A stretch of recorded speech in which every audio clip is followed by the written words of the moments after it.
Hello everybody, I hope you're having a great holiday season. I wanted to just give a quick update on everything going on with the channel. I still have a few projects that I'm working on. They've been a little slow going, but I'm hoping to get one up by the end of the week. And also I have the new merch up for the remake of Forest of a Thousand Legs that I'll be posting soon. Since we're coming up on Christmas, I thought it'd be fun to do a compilation of Christmas themed stories for you all. And also, a little fun side thing about this is that I made this little intro about 10 years ago.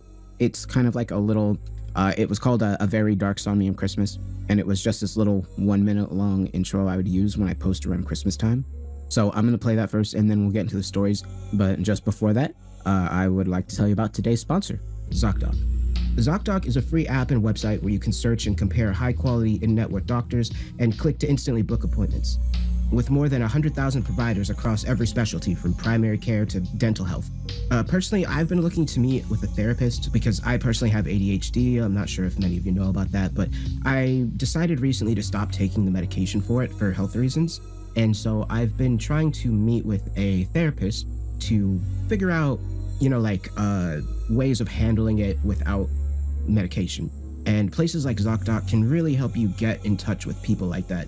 I used to try other websites to try to find somebody, but every person that I would meet would be like, oh, I'm not free for like 4 or 5 months. I'm not taking new patients until like next year. But on ZocDoc, you can find people in network that are pretty close by, it just seems a lot easier than most normal ways of trying to find either doctors, therapists, dental workers. And it doesn't just stop there. They also do dermatology. It's really any sort of like medical care, healthcare. They cover it. And appointments can be made in as little as 24 to 72 hours. So if you've been trying to find a healthcare specialist, no matter what field it's in, I would suggest checking them out. Go to ZocDoc.com/darksomnium, and you can instantly book a top-rated doctor today. That's ZocDoc.com/darksomnium. And this message is sponsored by ZocDoc. I'd like to thank them for sponsoring the video. I hope you all have a great day.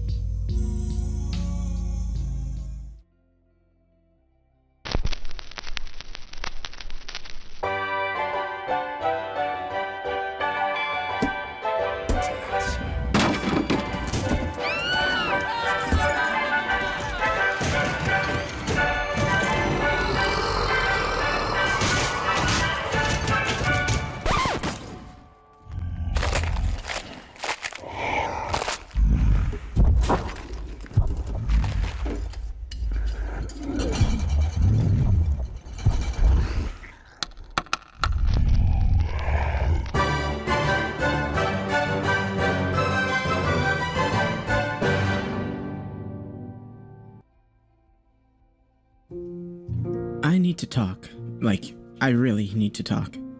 The trouble is, I don't have anybody I can talk to. My family's estranged, my friends are all gone, and the authorities think I'm a lunatic. It's just a few days from Christmas, and I'm alone, isolated. If I don't get this off my chest, though, I'm afraid it's going to start festering in my mind like a decaying carcass. I'm afraid it's going to sink its teeth in. So, I'll talk to you, all of you. It's not perfect, but it will do. My name is Terrence Sims. I'm sitting in my rocking chair, rifle draped across my lap, in blood-stained pajamas that still reek with last night's piss. I haven't slept in 2 days, and I might not sleep for 2 more. Last night, something came down my chimney, and I think it's coming back. I'm getting ahead of myself, so let me paint you a picture. I live alone, up in the mountains, where the pine trees are draped in snow and the rivers are an icy blue. I could be a bit more specific, but I don't think it's warranted. Besides that, I like my privacy. All of this to say, where I am isn't important. What matters is what I have to say. I'm a researcher, or at least I was once upon a time.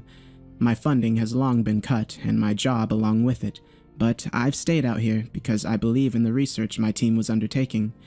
It was revolutionary. It meant the possibility of bridging worlds, of seeing new forms of life. Now I'm terrified that research has found me. You've probably heard of monsters, or urban legends, of things that claw at your imaginations and lurk in the dark recesses of our minds.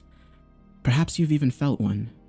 They wait there sometimes, prowling just beyond our vision, tearing at the fabric that holds our realities together, desperate, hungry. My job was to study these beings.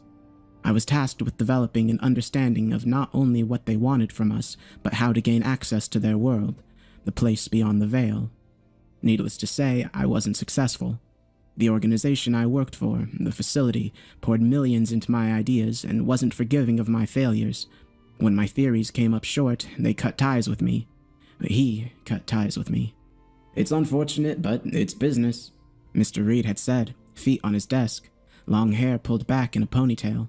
Your failures reflect on me, Terrence, and they've become an accounting nightmare. I had begged him, groveled. It didn't matter. I was terminated along with my research, and when you're studying the kind of things I am, they don't want that information leaking out into the world. It's what they call a liability. I was blacklisted. Facility teams picked away at my reputation, whispering in the back corners of universities and at the water coolers of laboratories. My name became synonymous with paranoia and madness. I was a laughingstock amongst my peers. A joke. It was the end of my life. Only one person cared to associate with me afterwards, a junior colleague and a brilliant young man named Alexei Asimov. He believed in the research nearly as much as I did, and lucky for him, his name wasn't attached to the project. When the facility pulled the plug and dragged my name through the dirt, they simply moved him to a new department, and that was that. Despite it, he spent his vacation days returning to the mountain, assisting me with further study whenever he could. Until last year, when even he abandoned me too. But now, I've shown all of them. I've proven they were wrong, dead wrong. It's here. He's here. I always suspected he lived among these mountains, or at least that his bridge was located within them, but I had given up hope for so long. It had been years, after all. Damn near a decade. They called me a bastard. Insane. Then, last night, everything changed. I was lying in bed, winding down after logging the readings on the temporal measurement equipment, when the cabin shook. At first, I thought an avalanche had struck, but then I heard it, a clatter of hooves upon the roof. I shot out of bed, my breath trapped in my chest and my body cold with sweat. I sprinted to the closet and pulled out my hunting rifle. Outside, a blizzard howled, but all I heard was the voice, a menagerie of tone and emotion, high and low, guttural and smooth. It rang out from above. My first thought was to contact the facility, but my satellite internet wasn't functioning in the storm. Even if it were, I knew better. I was too far, too isolated for help. The mountains I study in are remote, and the cabin even more so. It was chosen for its seclusion as a means of observing the being known as the Slay Father, but the circumstances were meant to be different, much different. Above me, the ceiling creaked, and dust drifted down the rafters. Boots crunched upon the snow-caked roof. You always think you'll know what to do when the moment comes, that your training will kick in and you'll just go through the motions like some kind of pre-programmed robot. I wish that were true. I really do. I couldn't move. I couldn't think. I'd spent the better part of my career chasing that monster, and now that it found me, I was lost. My fingers played upon the trigger of my rifle, my dry mouth and my eyes latched open. Inside of me, my body thrummed with terror. My fight-or-flight response oscillated between cowardice and impulsive foolishness. I was paralyzed, alone. A chorus of chattering pierced the screaming wind. It came fast and jittery, like a ticking clock marking time in microseconds. I knew what it was before the hoofbeats followed. It was them, the creatures the Slay Father commissioned in the first days, when people still feared the night and all the horrors within. 8 abominations stitched together by the innards of mutilated children. Their agony acted as his gateway, his bridge between worlds. The souls of the children lived on in the beasts, while their vacant spirits stalked the earth, lost and hopeless, seeking the missing piece that would finally grant them rest. Their tortured existence was his link to our reality, the slay the abominations drew. His bridge. The thought shook me from my trance. I'd spent years waiting for this, a chance to see the other side, to see other worlds. I had to act, so I lurched forward, moving through the lonely cabin while the Slay Father's footsteps creaked above me. He lumbered toward the chimney while I shivered down the cold hallway, rifle trembling in my skinny arms. It took me only a few moments to reach the living area, and when I did, I settled there, just behind the corner of the wall. I kept my gun leveled at the fireplace and my eyes plastered open. A crackling blaze danced within the hearth. It cast the sparse furnishings in an orange glow, throwing shadows across the love seat and the messy desks. The night became still. The snowstorm quieted. The hoofbeats vanished. There was no sound of boots, no sound of laughter, only the snapping flames and my heart pounding blood through my skull. My mouth moved. The words spilled out. Affirmations. "Come on," I muttered. "Slide down the chimney, you beast. The fire's waiting for you." I knew better. Of course I did. I'd spent years researching the Slay Father, consumed tireless hours reading into his history, all of the monsters the facility had dealt with, the terrors that haunted old email chains, and the urban legends that spread through panicked breaths. He was the anomaly. He was celebrated. Santa Claus, they called him. It was an error I traced back to centuries ago, when a young girl witnessed her abusive father taken by the Slay Father. The creature devoured him and left the man's skull as a parting gift, having taken what he came for, a human soul. To the girl, the beast was a savior, a saint. The words she spoke in the following weeks, months, and years became immortalized. They became history, and then they became legend. A jolly being, laughing and hungry, coming down the chimney and leaving gifts in his wake. It was as tantalizing a tale as they come, especially to young children, eager to be appeased in their search for comfort and joy. Now he was here with me, looking for another soul to add to his collection. Seconds stretched into minutes as I waited, tucked quietly behind the corner of the wall, rifle in my arms, elbow steadied upon my knee. Once we had contingencies for this, plans in place that provided the means to incapacitate the Slay Father should he pay us a visit, but those plans involved government agencies no longer in my employ. They involved expensive technology and complex spells. They were a last resort. A clump of snow fell down the chimney, and the fire responded with a hiss of steam. Its flame retreated for a moment, flickering before lashing back in anger. Something heavy shuffled above. The Slay Father. Emotions swam inside of me. Regret, anger, fear. Why had I stayed out here? How could I have been so stubborn, so goddamn arrogant? The answer was obvious. My old boss, Donovan Reed. His mockery, his wanton destruction of my life. It left me with no other option. Either I remained on this mountain, burning through my life savings and hunting wayward game, or I returned home. One meant a chance at redemption. The other guaranteed humiliation and disgrace. I hated Mr. Reed more than words could say. Alexei had seen it. He'd seen how much my loathing distracted me, and so he recommended methods to help get the snake off my mind. Write a list, He'd said in an email last month. Write a list of all the ways you want to hurt him. Write a list of all the horrible things you want to happen to him. I think it could help you get him out of your head and free up your attention. It helped. A little. The laugh came high and low, husky and slick. A crunch followed it, like something digging into brick, and panic found its way into my bones. Dust and debris fell into the flames. The Slay Father's legend was explicit in his form of entry.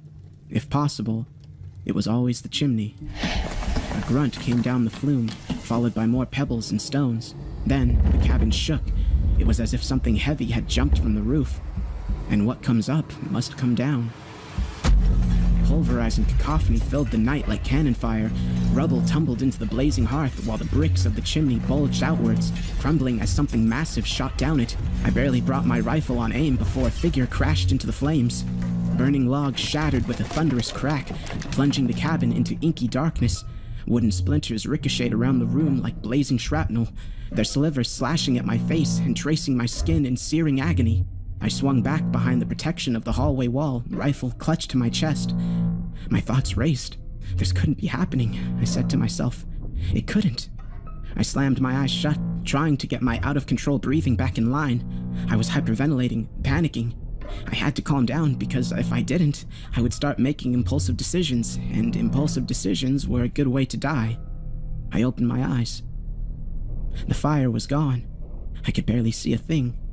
A short distance away, boots groaned against hardwood, kicking past broken logs in the hearth. My finger quivered against the cold steel of the rifle's trigger, and I desperately wanted to pull it, but I knew that if I did, then it was over. Either the Slay Father would die, or I would. The odds, I decided, were not in my favor, so I waited. A piece of me, infinitesimally small, wanted to see him, wanted to flick on a light or blinding fire into the darkness. I wanted to witness the monster that possessed my life for so long, if only for a second. But I didn't. It's not worth it, I told myself. It's not worth it. The footsteps stalked the window, dragging something heavy behind them. Against the faint light of the moon, I made out the sleigh father's silhouette. He was tall, inhumanly so. His neck craned forward, pressed against the top of the high cabin ceiling. A cloak was draped across his broad shoulders, and from his head slumped a palm of a stocking cap. Beside him sat a large sack. Naughty or nice? His voice hummed in discordant melody. I didn't reply. It seemed impossible, but a part of me held on to the belief that maybe he wasn't speaking to me. Maybe he didn't know I was there. It was just a monologue, perhaps, words for the night. I raised the rifle, aiming it towards his massive figure. I could do it now, I reasoned. I could pull the trigger and hopefully make this nightmare disappear. Ho, ho, ho. The silhouette turned, his face masked in shadow, save for a single glint of bobbing light. Careful with that. It said. A cold breeze swept across me, and suddenly my fingers burned with agonizing frostbite. My rifle clattered to the floor while my hands trembled in pain. You'll take your eye out. What do you want? I stuttered, stumbling backward. My feet croaked on the floorboards as I came up against the back of the hallway. My heart hammered, tears filled my visions as I cradled my cold hands against my stomach. Please, I whimpered. Naughty or nice? He sang. Nice? I said. I'm a good man. I just wanted to learn about you. The words stumbled out of my mouth like lemmings falling to their death. I don't mean any harm, I swear. The footsteps creaked closer, and as they did, the silhouette vanished from the window's moonlight. All that remained of it now was the sounds it made. I listened intently to the burdensome echoes of boots on hardwood and the heavy scratching of coarse fabric being dragged across the floor. Ho, ho, ho. He was so close, so close. I slammed my eyes shut, waiting for the inevitable, waiting to die. Warm piss spilled down my leg, and my face screwed up as I fell to my knees, bawling on the floor. But please, I begged. I'm a good man. I told you, but please. The rumble of footfalls stopped, and in their place came the sound of rustling fabric, like somebody opening a sack. Nice, you say? A dim light formed, radiating out of a burlap bag some 5 feet away. Behind its glow, I could make out a white, single beard hanging over a red suit. The sleigh father's face was otherwise indiscernible amidst the suffocating shadow, save for one dancing speck of light. Would you like a gift? He asked. My mind raced. Was there anything in the mythology that warned against accepting gifts? I couldn't recall. Yes? I hazarded in a small voice. Yes, please. It seemed unwise to refuse the creature. A massive red-jacketed arm reached into the burlap sack. My eyes widened in horror as I realized the sack was moving, kicking, like there was something alive inside of it. Muffled screams followed, and the great arm pulled back, clutching a man by his long blonde hair. The man thrashed and whimpered, tears soaked his pale face. Our eyes connected, mine and the man's, and something ran through me. It was a feeling I'd never experienced before, a mixture of dark excitement and absolute loathing. You, I said slowly. The light from the sack was dim, but to the man, it was all he had known. It took a moment for his eyes to adjust to the heavy darkness of the cabin, and as they did, he peered toward me, eyelids pinched together to discern the voice speaking to him. Who's there? He whimpered. I gazed forward in stunned silence. Was this real? There was no way. He dangled in the sleigh father's grasp like the finest Christmas present I'd ever seen. Hello? His voice called. Please, I have resources, more than you could imagine. I'm a powerful man in government. Just get me the hell out of here, and I'll give you whatever you want. His voice turned weak, broken. Please, get me out of here.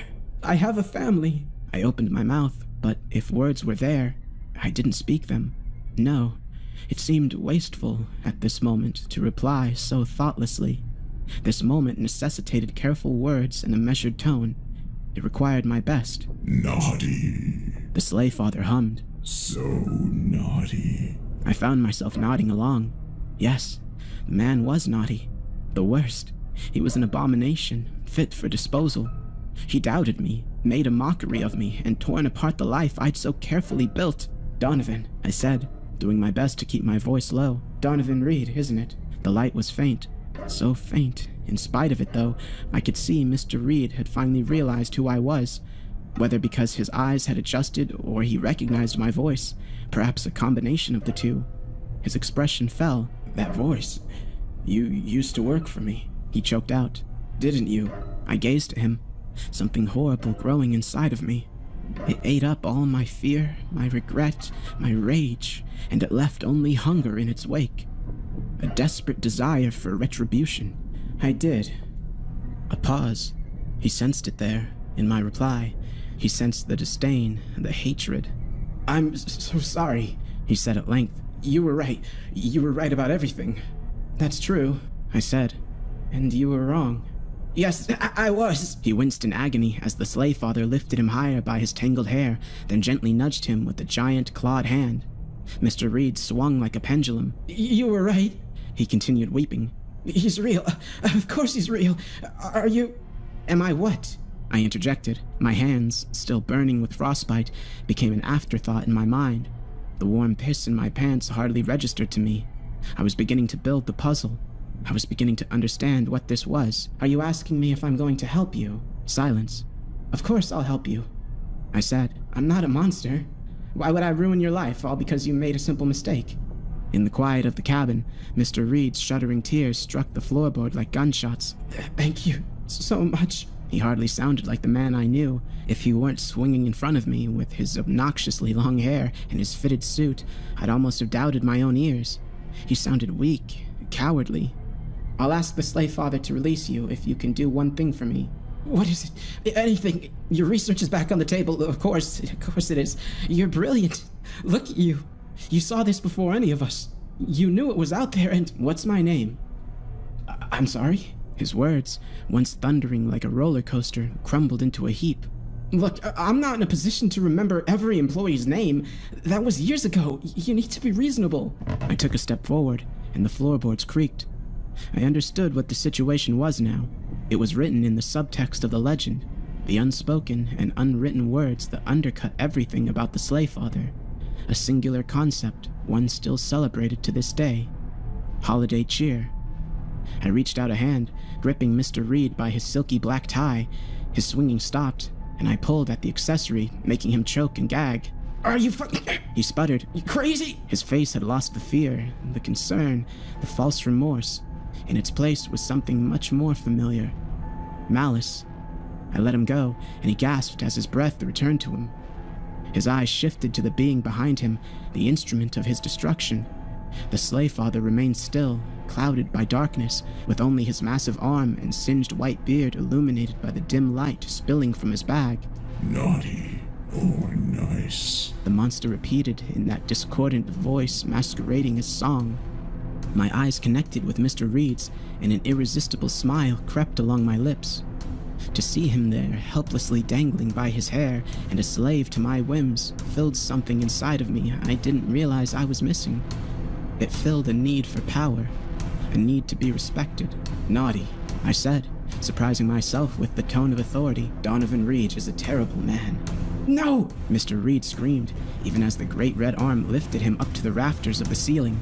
His face screwed up in agony as the slave father gripped his legs with the other hand. Please! He shrieked, horizontal in the air. Please, I'm sorry! I'm so... His words were interrupted by the wet splatter of his intestines striking the cabin floor. It was hard to see in the darkness, but easy to hear.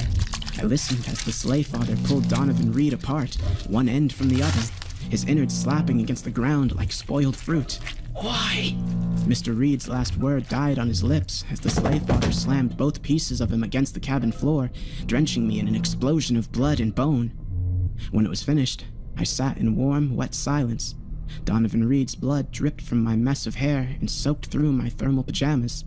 Something akin to a near-death experience flashed before my eyes, except it was aspects of my life and research.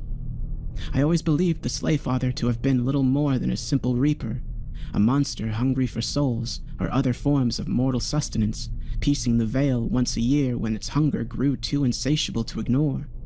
I had been wrong. Much of the Santa Claus mythology fitted the Sleigh Father, more than I or Alexei ever expected. He didn't just feed on souls, he fed on people's joy, their mirth. It appeared as though he required both pieces to be fully satisfied, and such a phenomenon provided much more context to the original myth. That girl, 2 centuries ago, had been joyous when the Sleigh Father devoured her father, hadn't she? And now, I had been joyous when he'd gifted me my revenge. I'd felt ecstatic watching Mr. Reed die. The cabin began to tremble, and soon the very floorboards snapped and the windows rattled. It felt like it was being torn from its foundation. I steadied myself against the wall as a blinding light exploded from Donovan Reed's skull before quelling to a gentle gleam. It snaked around the cabin, revealing the full extent of the building's disarray. Tables had been upturned, documents littered the floor, and the fireplace had become little more than a pile of bricks and a frigid breeze. Shafts of moonlight pierced through the hole in the ceiling the chimney once occupied, revealing Mr. Reed's blood and bones scattered all over. The cabin was soaked in his blood. Then, the floating light passed across the Sleigh Father. It revealed a behemoth, clad in crimson cotton with white trim. 2 legs burst from the long red jacket coated in coarse, black fur that ended in leather boots. As the light swam upward, I caught sight of the creature's arm scratching at its barrel chest. Its fingers were thick, human, but decaying. What I had earlier mistaken for claws were actually long, curled fingernails. Thank you, I breathed. Thank you for this. 'Tis the season. It sang with a laugh. The orb of light ascended towards its mouth, and for the first time, I saw the monster's face. It was human, but mangled. Above its white shock of beard were 2 pieces of coal seared into its eye sockets. The skin of its face was discolored, a pockmarked mess of swollen, blistered flesh that sagged around its skull, and its nose was little more than 2 slits, with the faintest impression of bone jutting from beneath. Burns, I realized. This face had been burned beyond recognition. As the tiny orb of light finished its ascent, it revealed the Sleigh Father's red stocking cap. At the end of it was a white palm, and it blinked. It was looking at me. An eyeball twitched where the palm should have been, glimmering like a star in the night. It seemed clear to me that the creature meant me no harm, and so the researcher inside of me took over. "Can I ask you?" I began, before being cut off by a roaring sound of wind. The Sleigh Father had opened its mouth, and within its jaws a blizzard roared, frigid and horrible. My hands, anguished with frostbite, became numb and unresponsive. My ears screamed, and my nose throbbed. My entire body ached with the stabbing sensation of absolute winter. Then, the light orb vanished, sucked up inside the Sleigh Father's mouth, and so too did the cold. I heard what sounded like a gulp and a swallow, and then another discordant, tuneless round of Darkness returned. The Sleigh Father turned. His twinkling eye vanished as he did, and began walking away from me. His lumbering footfalls crunched along the cabin floor, snapping pieces of Mr. Reed's bones as he made his way back to the demolished chimney. Merry Christmas to all. The Sleigh Father sang. I heaved a breath, warmth returning to my extremities. I couldn't help but smile. For the first time in decades, I felt full of Christmas cheer. So much so that I even finished the rhyme for him. And to all a good night. His boots stomped and the floor groaned as he turned back to me, that bouncing eye gleaming in the night. Merry Christmas to all. He repeated, though his voice had lost its whimsy. I'll see you in 2 nights. My jaw fell open, the smile dying on my lips. No, that wasn't right. Why would he come back? I already had what I wanted. Mr. Reed was dead. The Sleigh Father turned around toward the chimney, chuckling to himself. Hang on! I spat, my voice cracking. You don't have to come back. It's fine. Seeing you was enough. I just needed to know I wasn't crazy, that I was right. Naughty. He hummed.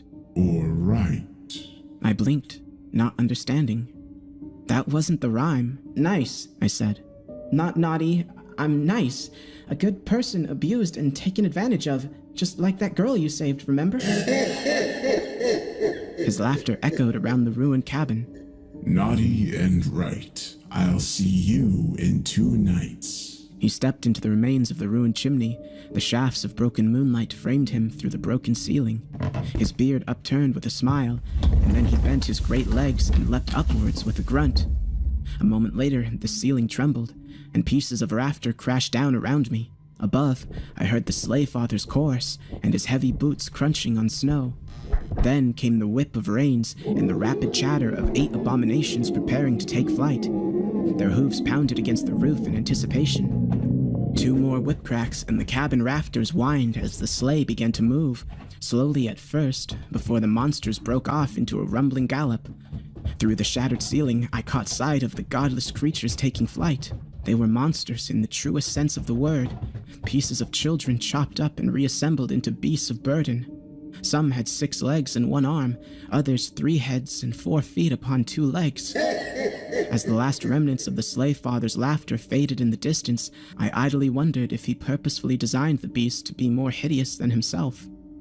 I chewed on the thought as I stumbled toward the kitchen, grabbing a flashlight from the drawer and flickering it on as I went.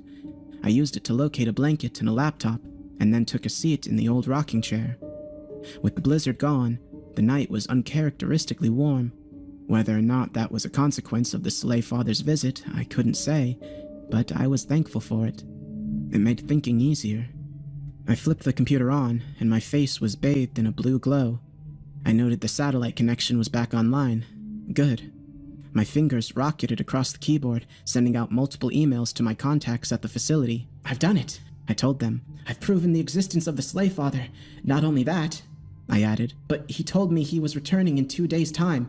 We can acquire his sleigh, his bridge." I hit send, exhaling a sigh of relief. I truly had done it. I'd redeemed my name. I'd resurrected my reputation and executed the monster that murdered it in the first place. It had been a busy night, an important night. I fully believed the Slave Father would return for me, but with the facility's resources, I suspected we could handle him. Their warlocks could do wonderful things with spells.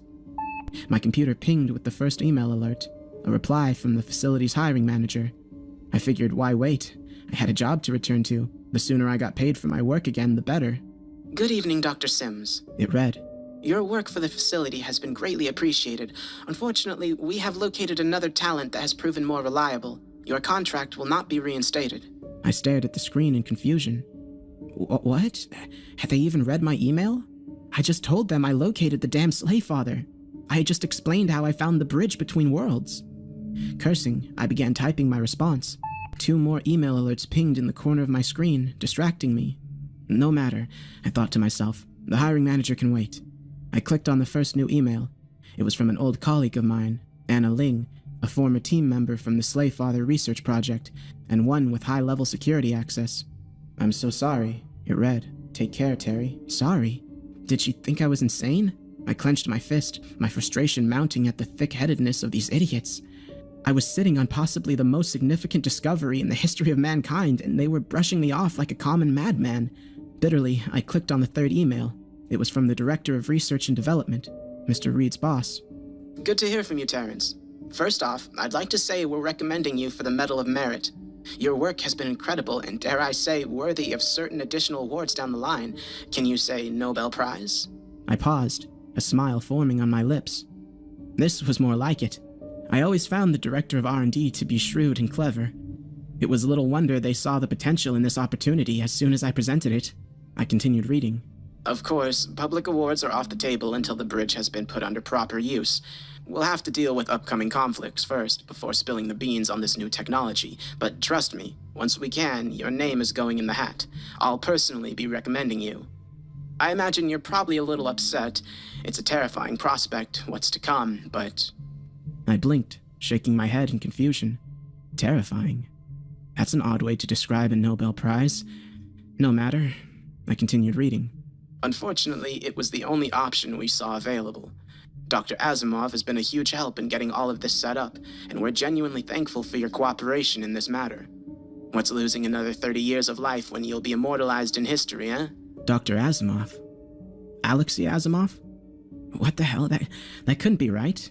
Alexei abandoned the project a year ago. Sure, he'd occasionally kept up with me via email, More for my sanity than anything, but he had nothing to do with this.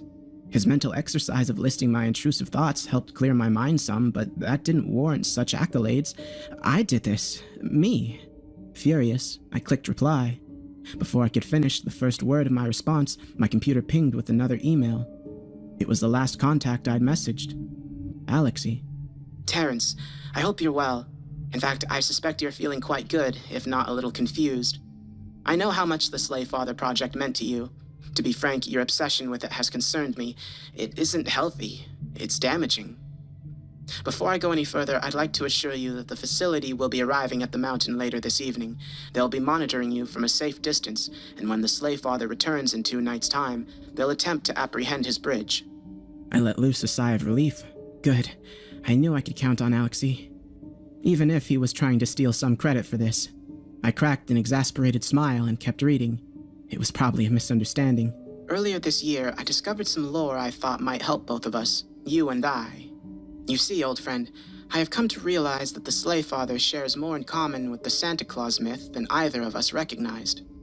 All those weeks, months, and years of study and failed attempts to locate the monster were rooted in a singular problem.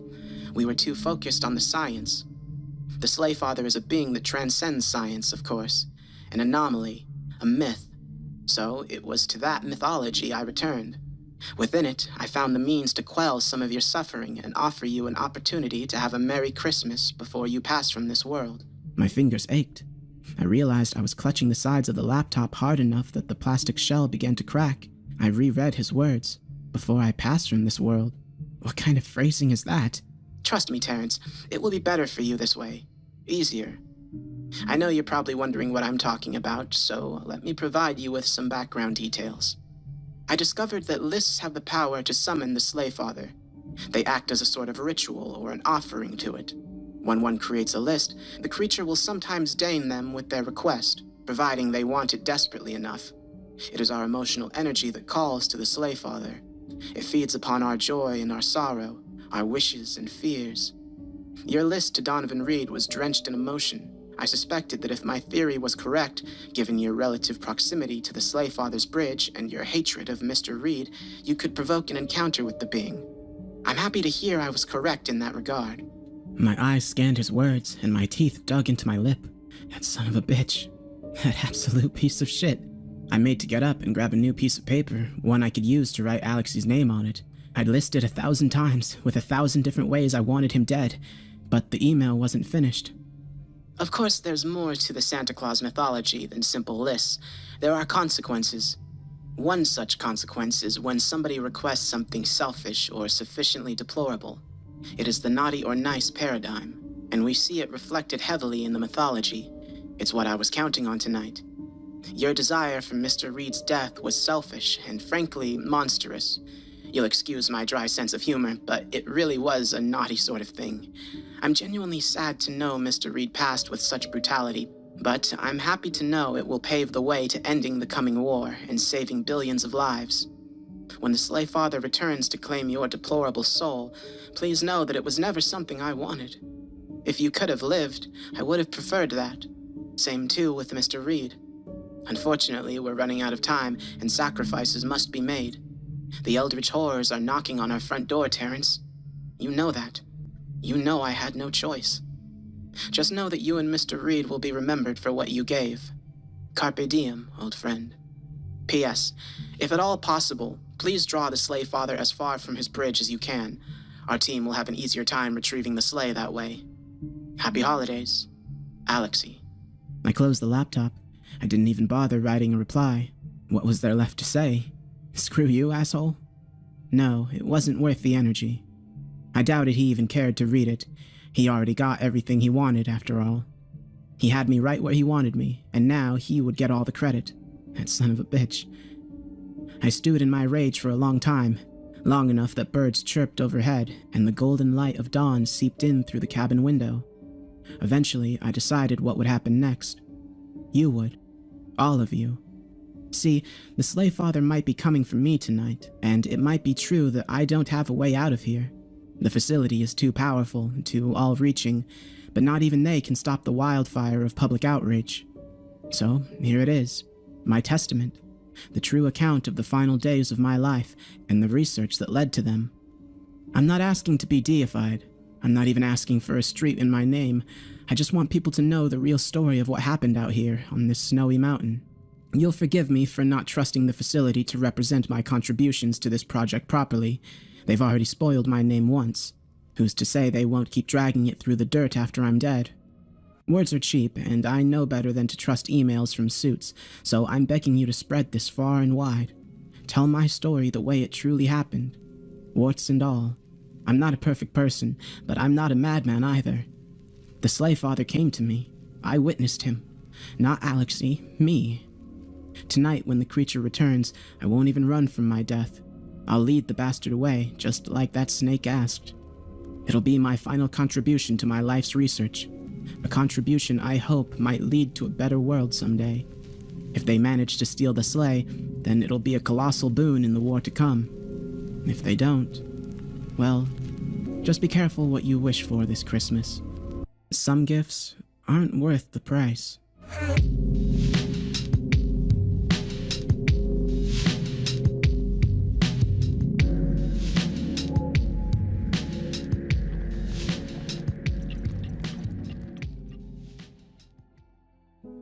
Christmas has always been a hard time for me. I've never felt the warmth of family coming together or the anticipation of opening gifts. I've never gone to midnight mass or experienced the thrill of sitting on Santa's lap and telling him what I want. I've never helped my mother make gingerbread cookies or gone caroling. But Christmas isn't hard because my life has lacked those holiday essentials. No. Instead, it's because of the memories that surround that annual celebration. The reminder of what I went through. Of what I've seen. I'm getting ahead of myself. It happened when I was 6. I was living with my mother. My father was out of the picture. Just a hateful name on my mother's tongue. I never met the guy, and to be honest, I never wanted to. Why would I want to develop a relationship with someone who abandoned my mother and I before I was born? So, it was just the two of us. 2 quiet souls just trying to make the most of our meager lives. We lived in a small house on the edge of town. My mother worked 2 jobs and couldn't afford a sitter, so I spent a lot of time alone in the house. She made me swear secrecy and not tell anyone at school because she was afraid social services would take me away.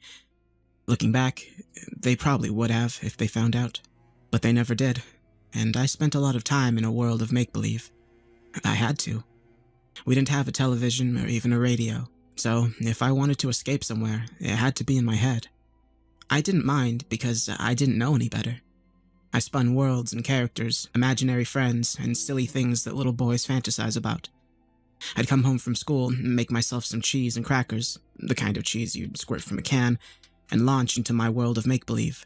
I was a space warrior, a pirate, and a soldier, anything I could think of. I'd run around the house fighting aliens or the enemy, shooting at them with imaginary guns or fighting them back with invisible swords. Eventually, the sun would set, and I would end up asleep in my bed. My mother would come home around 10, check on me, kiss me on the cheek, and then rush back to her other job, which kept her busy until after 3 a.m. So you see, she didn't have a lot of time for me. She didn't have time to get us a Christmas tree or decorate our house or anything. Christmas was just another day for me. But, God, I wanted it to be so much more. I got so jealous listening to the kids at school talk about their presents, the sleigh ride they went on, their visit to Santa at the mall. I became hungry for those things. I wanted them more than anything else. I wanted to play in the snow and come rushing back inside to a cup of hot cocoa and listen to jingle bells while I warmed myself by the fire. It was all so festive and so magical. Now, I don't tell you these things for you to pity me. I don't care about that. I'm telling you this so you understand why I did what I did. About why I went to Christmasland.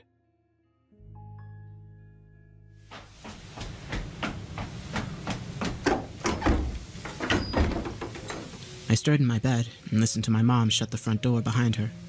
My cheek was still damp from her kiss, and I knew she had just left to go to her second job. I rubbed sleep from my eyes and bundled up in my covers. It was cold, my breath pluming out before me. Mom must not have been able to pay the heating bill this month. As I tried to go back to sleep, my mind wandered.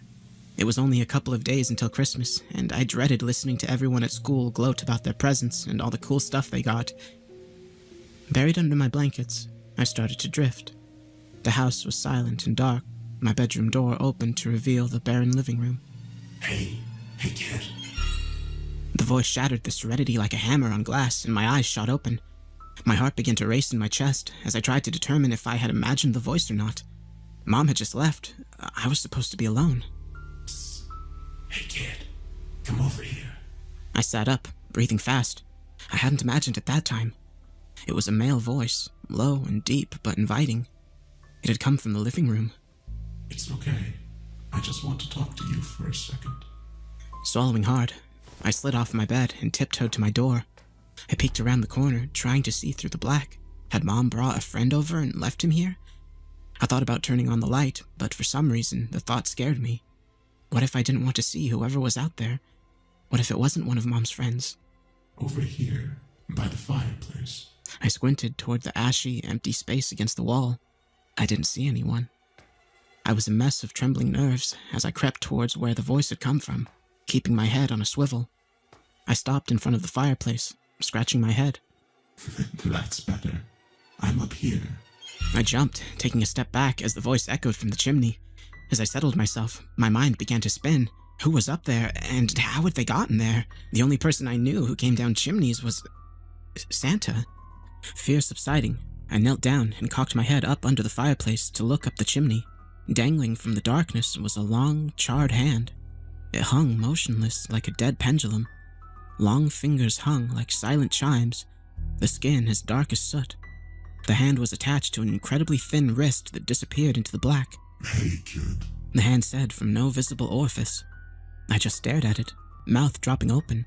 What the heck was this? And how was a hand talking to me? And what was it doing in my house? You're pretty brave, not running away. The hand continued, still motionless in the air. Most kids see me and book it. Not you, though. You're a tough guy, huh? I shrugged, still not sure I was awake and listening to a hand in my chimney.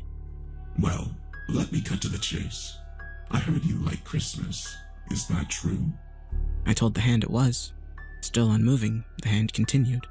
Well, that's great, because I have a surprise for you.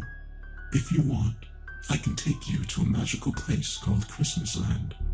In Christmasland, it's always snowing, just like the North Pole.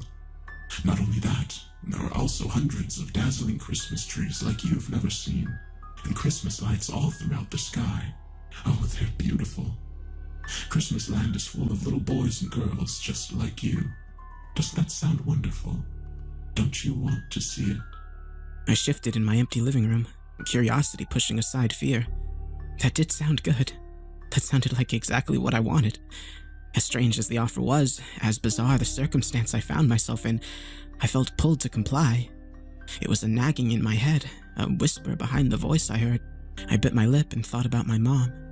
She wouldn't be home for a couple hours. She didn't have to know. The hand swayed gently. I promise to have you back before your mom gets home. You want to see the lights, don't you? You want to play in the snow. That I did. And honestly, I was so desperate to experience Christmas that it didn't take much to convince me. I told the hand I would come, making it promise to take me back before 3. It promised. Smiling hesitantly, I reached up and grabbed the hand, which was now opening its fingers. On contact, I felt something jolt through me, like a quick blast of icy wind. I gasped, and I heard the hand whisper something to itself from the darkness. Take us.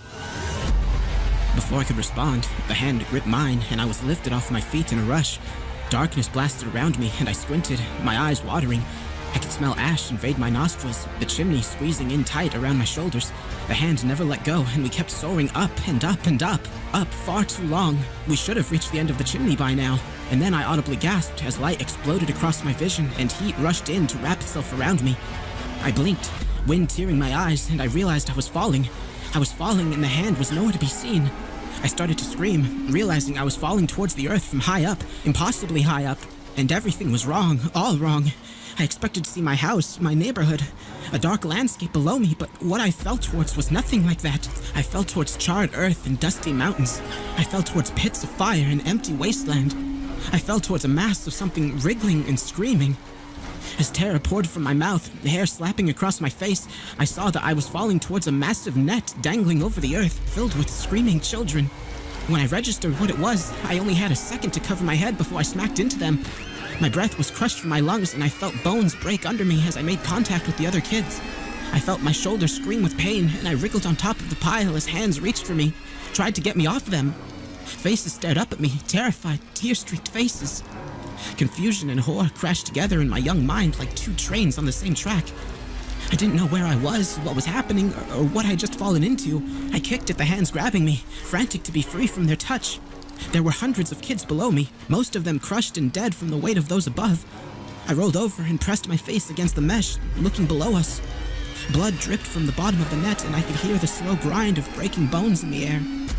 And then the net began to move. I gripped it and pulled myself into a standing position, face pressed against the fibers, desperate to see where I was going. The vision that awaited me still haunts me to this day. We were hanging above a vast plain of red earth. Foothills rolled below us, empty of forest or foliage. Rock formations jutted from cuts in the dirt like emerging infections, sharp angles and dangerous surfaces. Ash rained from a crimson sky, a constant curtain of never-ending flakes. It looked like snow. Walking across the expansive plains were dozens of towering, naked, sexless humans. They rose hundreds of feet in the air, all silent with eyes that looked glazed over as if they were asleep. They were rhythmic in their movement, order to their steps. They worked together, all across the horizon, bringing down nets and emptying them into colossal piles. Dozens and dozens of human mountains scattered across the horrific world. Bleeding Karens that screamed and howled in the wind.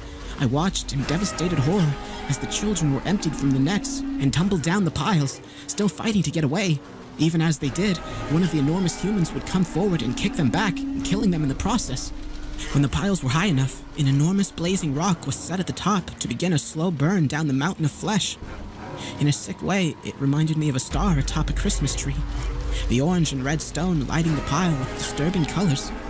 As it burned away the bodies, a thick black smoke wafted from the death and rose up and up, high into the sky. My bloodshot eyes followed the dozens of plumes of smoke toward the heaven, and for a second time, my breath was robbed from my lungs. Stretching across the expanse of the sky from horizon to horizon was an absolutely titanic human body. It was naked, like those below, but its skin was pale, almost white. Its hairless torso peeked in and out of the black smoke and cloud covering, winking down at us from an impossible height. Its head was bald and its moon-sized eyes were closed and unmoving. Its mouth was a long line across its face, a pasty trench of overwhelming size, and it just hung above us all, still and silent.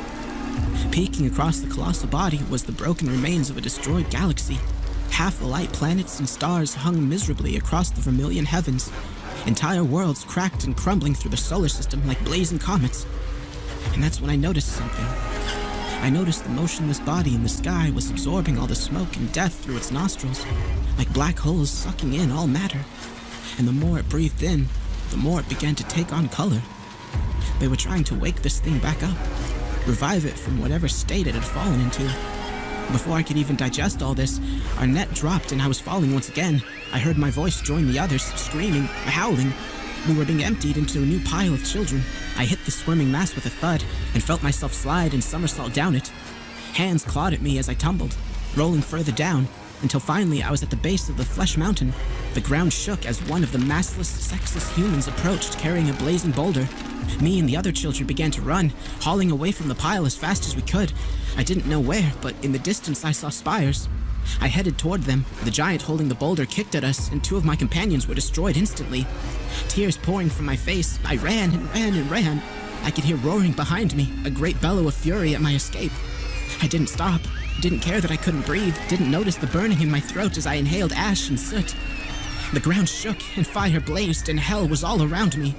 The spires formed definition, and I realized as I sprinted closer that they were chimneys, sprouting from the earth like broken tunnels. Hundreds and hundreds of chimneys of all shapes and sizes. Together they formed a field of stone and brick, stretching for acres and acres, nets hovering above them from spikes the size of skyscrapers. As I approached the chimney, I noticed that children were shooting out of them like bullets, only to fall into the waiting nets. I didn't have time to feel sorry for them as I reached the edge of the chimney fields. I didn't know what I was doing. I didn't have a plan. I just needed to escape this nightmare. Tears rolling down my cheeks, I scrambled up the shortest chimney I could find, brick licking my skin and drawing blood. My ruined fingers dug into tiny holes, and I pulled myself up, weeping until I was sitting at the lip and looking down into the darkness below. Sobbing, I said a prayer and took one last look behind me. The Titan in the sky had opened its eyes. The wind suddenly whipped across my face, and suddenly I was deafened by a great roar that shook the heavens. The giants below fell to their knees, hands upraised, as the very vault of the universe began to open and shift, shaking reality in an explosion of color and sound. Gripping the top of the chimney, screaming into the gale, I rolled forward into the open jaws of darkness. I fell down, deep into the long neck of the chimney, and listened to the world end and be reborn behind me. I fell until all I knew was darkness. When I eventually woke, I was laying in the middle of the road, surrounded by police, paramedics, and a very concerned crowd. Red lights flashed across my blurred vision, and I blinked back black. Questions rained down on me, worried voices that became jumbled to form a roar of noise. I looked down at myself and saw that I was covered in blood and ash, my clothes hanging from my body in burned shreds. I fought against the paramedics trying to shove an oxygen mask over my face and screamed for my mother, the fear and horror consuming me. I blacked out soon after. I woke a few days later in a hospital bed, my mother's tear-streaked face staring down at me. Mercifully, she held her questions back. Instead, she hugged me tight and kissed my face, whispering her love. It wasn't until I was released a few days later that I was told what had happened. According to the people who found me, I had suddenly appeared in the middle of a highway 3 states over from my house and home. It was a miracle someone didn't hit me with their car. My mom took me home and for years didn't ask questions. She knew something horrible had happened to me, and I think she always suspected someone had come and snatched me from my bed and dumped me in the road. I let her believe that, despite the contradicting timeline. I've never fully recovered mentally from that night. How could I? I witnessed something no man was ever supposed to possess memory of. I saw something that defied everything. Where had I been taken? Where was it now? Was it some distant future or some alternate plane of existence? And just what was that thing in the sky? And where is it now?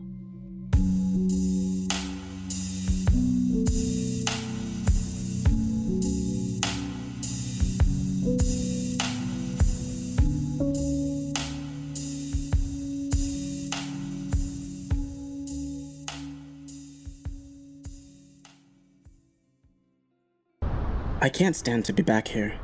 This tiny, rural town I grew up in. It makes my skin crawl to see everything around me. I'm well into middle age now, but it's like this town has been frozen in time since I was a teenager. And the older I get, the more things that in childhood seemed warm seem to radiate a freezing cold. The more things seem to hide teeth and claws and menace. I'm standing in these woods, the ones across from the house I grew up in, and I fall back into memories so easily. Everything is frozen, everything is the same, just a little more. It's like something's wrong with the daylight here. My brother James likes things from the woods. Animals, birds especially. When we were children, we used to go out into these woods almost every afternoon, looking for them. Birds. We just watched them, and he was so amazed, so in awe of these creatures. He never even got too close. So gentle. He just look up at them, appreciate the fact that they were there. And then he met Billy and Michael and Peter, and then he started shooting the birds. My mind goes back almost 30 years. I feel like I'm right there. Like I'm right there. These woods will do that to you. I think back to that night, the first night that James... I'm sitting at the family dinner table. I'm 17. I count the bodies. 1, 2, 3, 4, 5, 6. Count the chairs. 1, 2, 3, 4, 5, 6. Count the bodies. 1, 2, 3, 4, 5. Where's my brother? Where's James? My sister says he went out with his friends to the woods, she thought. My mother says she doesn't like to see him out after dark. 13-year-old boys should be home eating their dinner, not in the woods at night. The food's getting as cold as the air outside the house. Still, no James. It's getting late. It's getting later. No one's seen him. I breathe in and out and in and out and in. Hold my breath. Time crawls. No James. I walk to Peter's house. The wind is picking up. The night is black. No moon. No nothing. My sister thought he was with his friend Peter. In the woods. In the woods, Peter said. We were running, laughing. We were in the woods and we were trying to catch rabbits. We were in the woods trying to shoot a deer. We were in the woods, but then we left the woods, he tells me. We parted ways, and I went to baseball practice, and Billy went to the store, Michael went home to his mother, and I don't know where James is, says Peter. I don't know, but he's not in the woods. The sheriff is called. They're all looking. Mother is sobbing, and father is drinking. My brothers and sisters are in and out of the house looking. Help them, father says. You're 17. You're a man, almost. Look with them. Help them. But I'm stuck to the chair, and I'm staring out at the trees. I'm looking out to the part of the woods I can see from my window, and I hope to God, I hope that he is not in the woods. He knows these woods. He knows them. One day gone, and I look out at the sun starting to bleed through the trees. No sleep. Eyes open. Mocking sun in the morning teased. One night gone. One night gone. One night gone, and no sign of James. The things in the woods. My mind cycles through the things in the woods. It cycles through everything, soft and sweet, everything that eats plants, everything harmless before I think of the wolves. Oh God, the wolves. I stand out at night, yelling, staring at the woods, staring at the trees. Maybe if I squint my eyes, maybe if I look closer, I'll see him there, waiting. James! James! I call, echoing out into the black night. Where has the moon gone? Dogs bark and wolves howl. No one stops my own howling. I yell until my throat is raw and red and slashed up inside, until I fall asleep in a bed of dying leaves that crackle as I shift in the night. 2 days gone. Taunting sun following me all day, saying, 2 days, 2 days, and 2 days, you'll never see him again. Your brother's eaten up, your brother's eaten up. The wolves will come for you as well when I set. They comb through the woods and I wait and wait. Nothing. It's been too long. He knows these woods. He knows them, and the wolves know them too. Peter is helping us search. I ask him which way James was headed when he saw him last. Home, he says. He was headed home. Peter ducks behind a tree and starts crying. I know he's scared. I leave him there. I come back in 10 minutes and his eyes are dry and he's ready to press onwards, but we see no sign of James. That taunting sun on the evening of the 3rd day, and the moon comes out. The moon we haven't seen for days. In the darkness, I can make out a shadow coming toward the house. The outline of a person walking strangely, limping, staggering. James, is that you? No, not James. It's not James. It's a woman. The strange woman that lives in the decaying cabin on the other side of town. People come to her when they can't find things, rings or keys or books, and she closes her eyes, she draws a map, and people always find their rings or keys or books. Sometimes people ask what their futures will be, when they will die, and she always says that she doesn't know. She can't do that. She says all she can do is find things. Years ago, people say she saw 3 drowned children, in her mind, drowned in a cold, deep Echo Lake. All young, but she didn't know who, and she didn't know when. She tried to warn the town, she tried to warn them all, but she didn't know who, and she didn't know when, and no one listened. And they let their children play in the lake, and the children were fine. And then, one night, Mae Jackson, the preacher's wife, dragged her 3 children down to the lake. She said she had the voice of God in her ear, telling her to bring her children to him. The next morning they found them, all 3 of them, drowned in that cold, deep lake. But the strange woman that lives in the decaying cabin on the other side of town says all she can do is find things. She staggers up to our doorstep and hands me a crudely scrawled map. The woods, and an X deep in the heart of the woods. She walks away toward that moon as it crawls up the night sky, that same staggering, hunched movement. She turns back. Don't go alone. I race into the house and breathlessly show the map to my brother and father, to the sheriff. No words. We all tear through the woods, branches breaking, flashlights dying, running, and I can't breathe. And I can't breathe, and don't let him be torn apart. And I can't breathe, and don't let him. And don't, oh, please, no, no, no. Oh God. Oh my God, there he is. Wolves. It wasn't wolves. Bullet through his chest. I didn't realize I had run ahead, and my father and brother and the sheriff are still running, and it's just me, and it's only me, and I'm holding him, and everything is so cold, and the ground is red. Lung punctured. When the doctor comes, he tells me James didn't die right away. Catching rabbits, hunting deer, guns. Peter is crying in our living room. It was a mistake, he sobs. All the other boys had left. The gun went off. It was a mistake, and it hit him through the chest, and he said get help, but I knew he didn't have much time, and I didn't want to go to jail, but he said please help me, and I didn't know what to do. And he was already cold, getting colder, and the ground was so red, and I didn't know what to do, and I left him there. Baseball practice. Peter left and went to baseball practice. He was in shock, and he left James there to die, to soak the ground blood red. And he picked up the baseball bat and left him there. And he ran the bases, and he left him there. And he hit the ball, and he left him there. And he left him there, and he left him there. I leave Peter there, in the living room. My hands are shaking, and I can't be in that room. I can't. I don't know what I'd do to Peter, but I can't be in that room. And everything is red, and everything is cold. My brother, 13. My brother, gone. Something shifts in the trees next to me, and just like that, I'm back in the present, back in this strange fading daylight. 30 years of time crashing back onto me like brackish waves. Nothing happened to Peter. Peter grew up. Peter found himself a wife, and Peter had himself some children. Peter found a job, and Peter bought a house, and Peter grew up. Peter gets to grow up.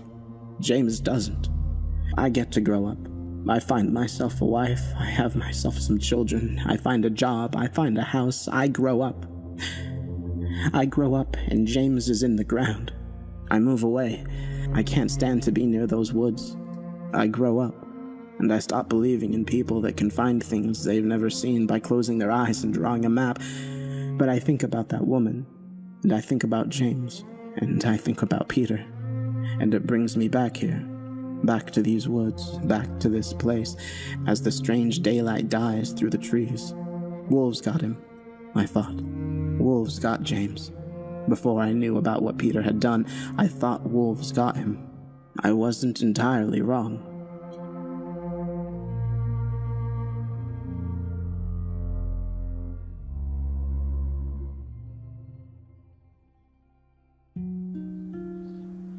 Jess steadied her breath as she saw the buck. She was behind a fallen log dug deep into the blanket of snow that lay across the ground. She brought her rifle up to her shoulder and rested it on her cover, moving ever so slowly as to not startle the buck in the clearing. She felt the wind blow her hair behind her head. She had positioned herself downhill of the animal as to not give away her position with her scent. The buck had broken from the herd, which were moving through the dense woods past the clearing, all of whom were most likely searching for water or any other source of food that hadn't been claimed by the snow. A 3-day-long blizzard had passed a few days ago, and Jess knew the animals would need to drink and eat, just like her and Frank. Their supplies had been cut short by the unexpected storm, and they needed more desperately. Normally, Jess wouldn't be hunting alone in such a harsh environment. However, that was their only option, as Frank had become ill. While it wasn't life-threatening, he certainly wasn't in any position to be doing anything in the bitter cold, much less hunting. Jess didn't mind. Helping her husband was something she always prided herself in doing. Jess peered through her scope and steadied her aim on the buck's body, just over where his heart would be. She saw the buck tilt its head towards her before suddenly darting out of the clearing and through a thicket of trees, followed by the rest of the herd. Jess didn't move at first, confused as to why it had been startled so quickly when she hadn't moved. She planted the butt of her rifle in the snow and began to pick herself up as a bright light shone in her eye. She looked down her scope, seeing the sun's reflection off the glass. Buck must have seen the glint and got spooked. She cursed quietly to herself. Need to get this thing off after I find him. She picked up her rifle and began to move toward the clearing, breaking from her concealment behind the log. Jess moved to where the buck had been standing just moments ago. Kneeling to the ground, she saw tracks planted deeply in the snow. A faint smirk crossed her face. Finding that buck again wouldn't be any trouble. She had hunted game with trails far more indiscernible many times before. Jess got up, slung her rifle over her shoulder, and began to follow the tracks. The forest she trekked through was laden with snow. The heavy wind had sent several branches to the ground and had even taken a few weaker trees down. Several inches of snow covered the ground, covering the entire forest in a thin blanket. The large tracks she left behind made Jess feel exposed in some way. For all she knew, something could be hunting her as well. However, Jess had some comfort. She moved her hand down her thigh, placing it against the holster wrapped around it. She wrapped her hand around the grip of the gun that lay in the holster. The revolver was chambered in .50 caliber, more than enough to bring down anything. Frank had bought one for both of them after a close encounter with a bear a few years prior. The same that left Jess with a large scar prominent across her back and part of her shoulder. She was lucky Frank had been there, else she would have never made it out of those woods. Eventually, Jess found the buck, although now he was behind a few trees, not nearly as exposed as the clearing. The rest of the herd was now with him, making the shot even harder to pull off undetected. Very slowly, Jess moved, keeping concealment behind trees as much as she could. Eventually, she found a point where the buck was fully visible. She lay prone on the ground and slowly laid her bag next to her. Opening it as quietly as she could, she pulled out an Allen wrench and brought her rifle close to her. She unmounted her scope, all while keeping eyes on the buck in case he moved or noticed her. Soon, Jess had the scope off and began to line up her shot. She had to be much more careful now. The buck was roughly 20 yards away, a shot that she had to make with only her iron sights. She hoped to bring it down in one shot and didn't want to chase a wounded animal through the snow. As Jess was still lining up her shot, she saw the buck peer over to where she was laying. Jess thought it was about to bolt again. Panicking, Jess fired her rifle, not knowing whether she had struck a hit or not. The herd all ran together as Jess cursed herself for being so careless. She quickly picked up her bag, slung her rifle, and ran to the tracks. Among the several footsteps that lay in the snow, Jess saw drops of blood. The bullet had made contact, most likely by the buck's leg. It wouldn't be able to run for long. Jess ran after the trail. She knew the animal was going to collapse soon if it hadn't already, and she needed to be there soon after it did. The screaming of the buck would be a dinner bell to any predators in the area. The last thing Jess wanted was to have her kill stolen, as she had already been hunting for several hours. Jess sprinted through the dense forest, her rapid breath visible in front of her. Branches and other debris cluttered the ground, all of them covered by a veil of snow. Jess couldn't afford to lose any time, much less an ankle were she to trip on something and land wrong. Jess knew she was close. There was only a single set of tracks now. Soon she heard the buck, wailing in pain. Jess began to slow down and reached into her bag. She began to get her rope to tie the thing up and drag it back. There was no way she'd be able to carry a full-grown buck all the way back to her house. She also got her hunting knife out from her pocket.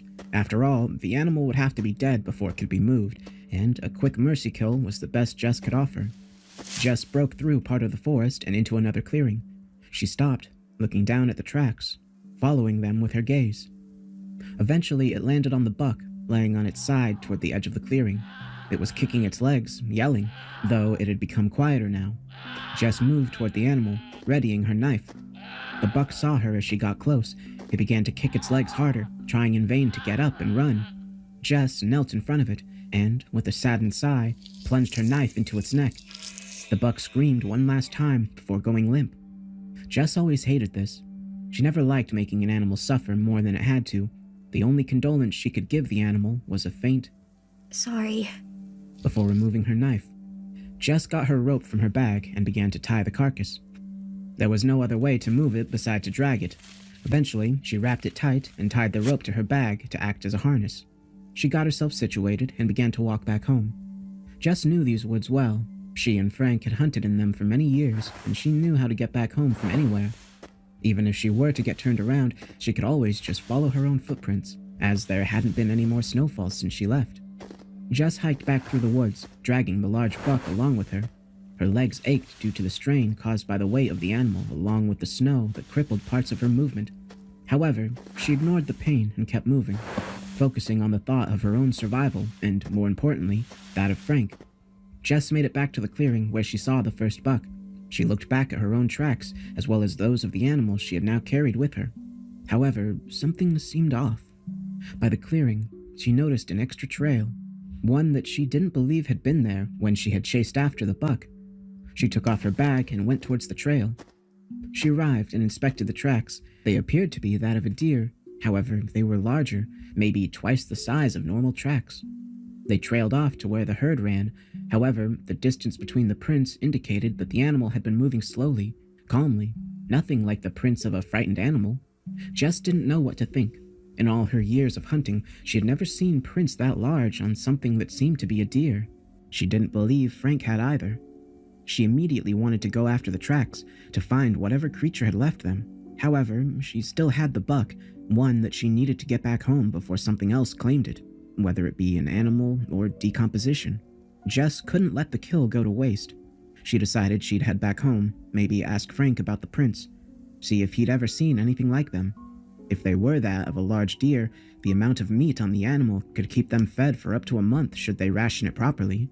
Jess grew excited at this thought and made up her mind. She'd rest for a day, and tomorrow she'd go back out and see if she could find the animal. She would have to dispose of the buck's carcass anyway. Might as well try to find whatever was out there. Jess trekked back to her bag that lay in the snow. Small flakes of snow speckled the top of it. Quickly, she went back to the strange tracks and took a mental note of their direction. The coming snow would most likely cover their tracks. Jess didn't plan on losing whatever made them. She followed the tracks with her eyes as they exited the clearing and back through the woods, following those of the other deer. Jess went back to her bag and picked it up, slung it back around her shoulder, and began to drag the buck the rest of the way home. Eventually, Jess made it back to her house, smoke emanating from the chimney. Jess smiled. Frank was awake and seemed to have gotten some of his strength back, enough to get up and move around the house. Jess went to the small shed that lay a few yards from the house, dragging the carcass along with her. She pulled the buck inside and let it rest in the middle of the room. It was secure now, and she could leave the rest of the work for a little later, after she caught up with Frank. Jess untied the rope from the carcass and her bag before putting it back away. Jess walked through the door of the house to see Frank tending to the fire. "Back so soon?" Frank said as Jess walked through the door. Jess unslung her rifle, propping it next to the door. Jess removed her revolver from its holster, placing it on a small table next to the door. Frank, I've been out for like 5 hours. By the looks of it, you just got up. "That may or may not be true," Frank said, glancing at Jess with a smirk. "Managed to get anything?" Jess took her bag off her back. Yeah, I got a buck. Pretty big one, too. I'll skin it in a few. I need a break. She laid her bag on the floor in front of their couch before laying down on it. "Coffee sound good?" Frank said, looking over his shoulder at her. When does it not? Said Jess, returning Frank's gaze. Frank nodded and moved to the counter where their pot laid. He made Jess her brew and gave it to her. "Finish that up, then go work on the buck. I'll clean your rifle in the meantime." Is that really necessary? I only fired one shot. "Come on, Jess. You know that's my thing," Frank smirked. Frank wasn't wrong, and Jess knew it. Caring for their guns was something Frank always loved doing, and he always looked for any excuse to do it. After any trip they went on, any expedition, Frank made sure their weapons were clean and pristine, no matter how insane the task may seem. Jess smiled, rolling her eyes. Frank took Jess's rifle and went to their dining room table. He already had his cleaning kit ready and waiting. Jess could hear him taking apart the rifle from the couch as she finished her coffee. She then got up, washed out her mug, got her knife from her bag, and moved back out to the door.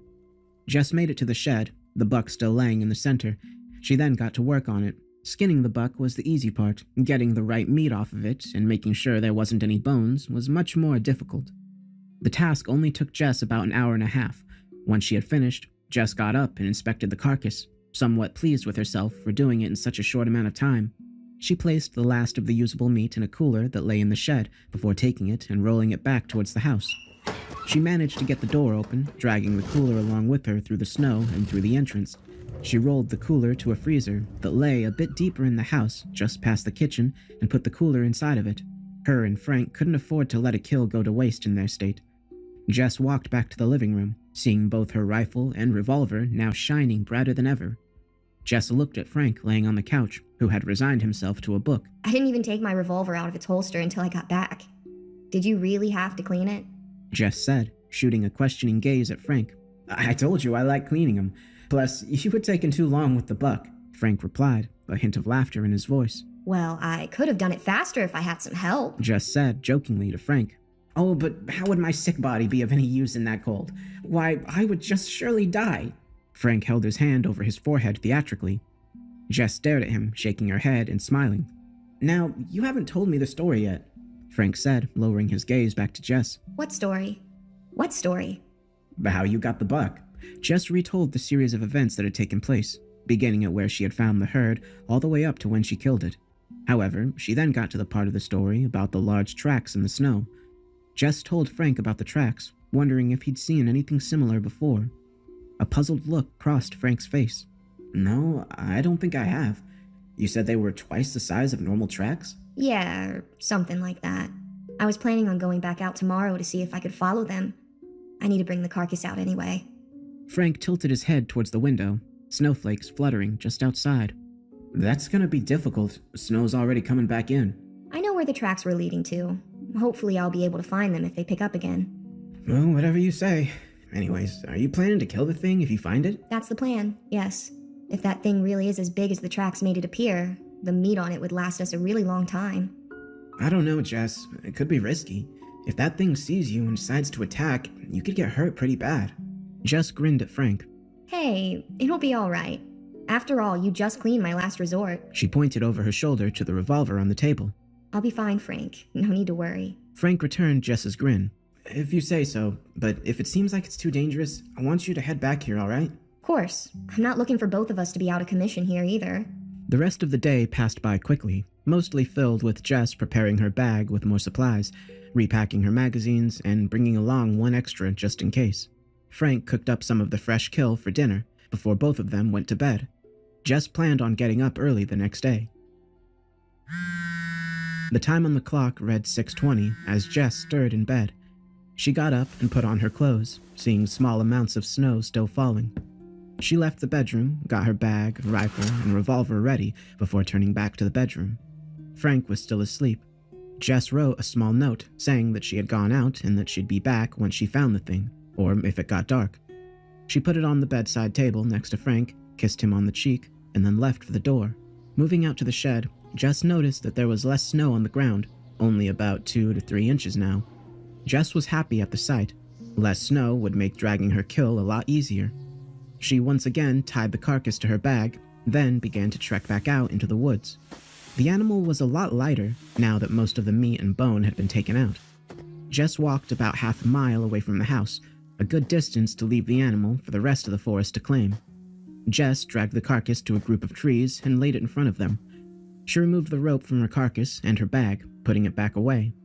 She got up and began to follow her tracks back toward the clearing where she had seen the strange prints the day prior. Eventually, Jess came back across the clearing, just as barren as it was when she had passed by yesterday. Jess walked to where the tracks had laid the day before, expecting them to be there somewhat, just maybe not as pronounced as before. She saw the light tracks of the other deer that had run away, as well as those of bigger animals. The tracks were just barely there, but Jess could still see them.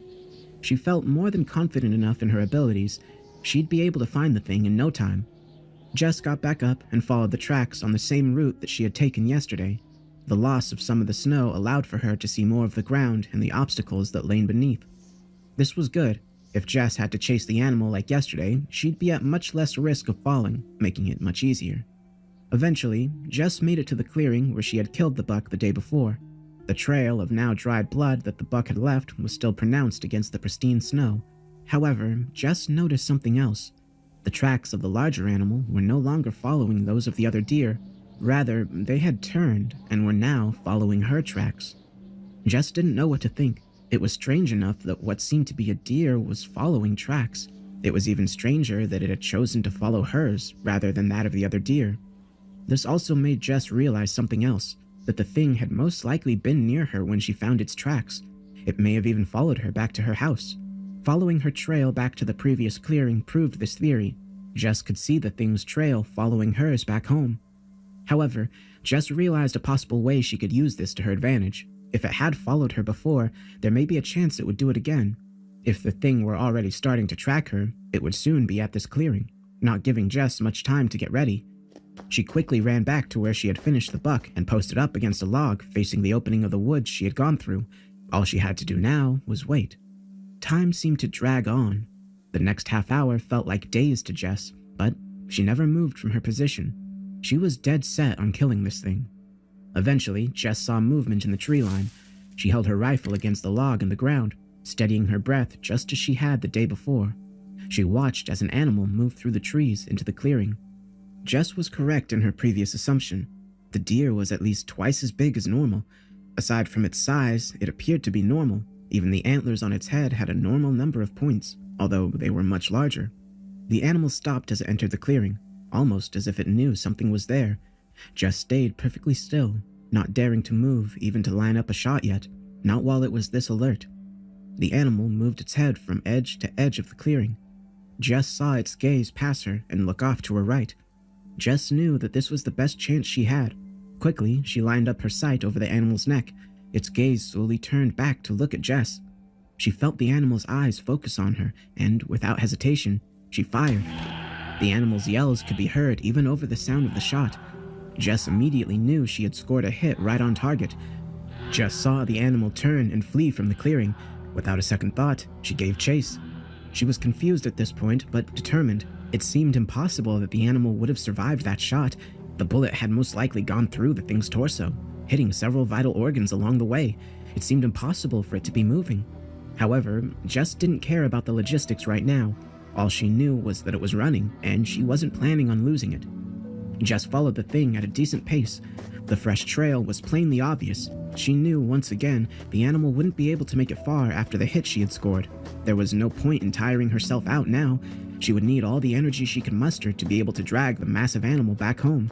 Eventually, Jess no longer heard the animal's cries. It must have died, and by the looks of the trail, Jess knew she was close. Then, Jess passed up a thicket of trees and saw the animal shaking on the ground. The only thing Jess heard was the snapping of bone and the tearing of flesh. The animal laid convulsing, not making any sound of its own accord. Her eyes widened as she saw the thing's legs begin to split open, revealing pitch-black limbs underneath. The thing's back was torn open as a black mass emerged from it.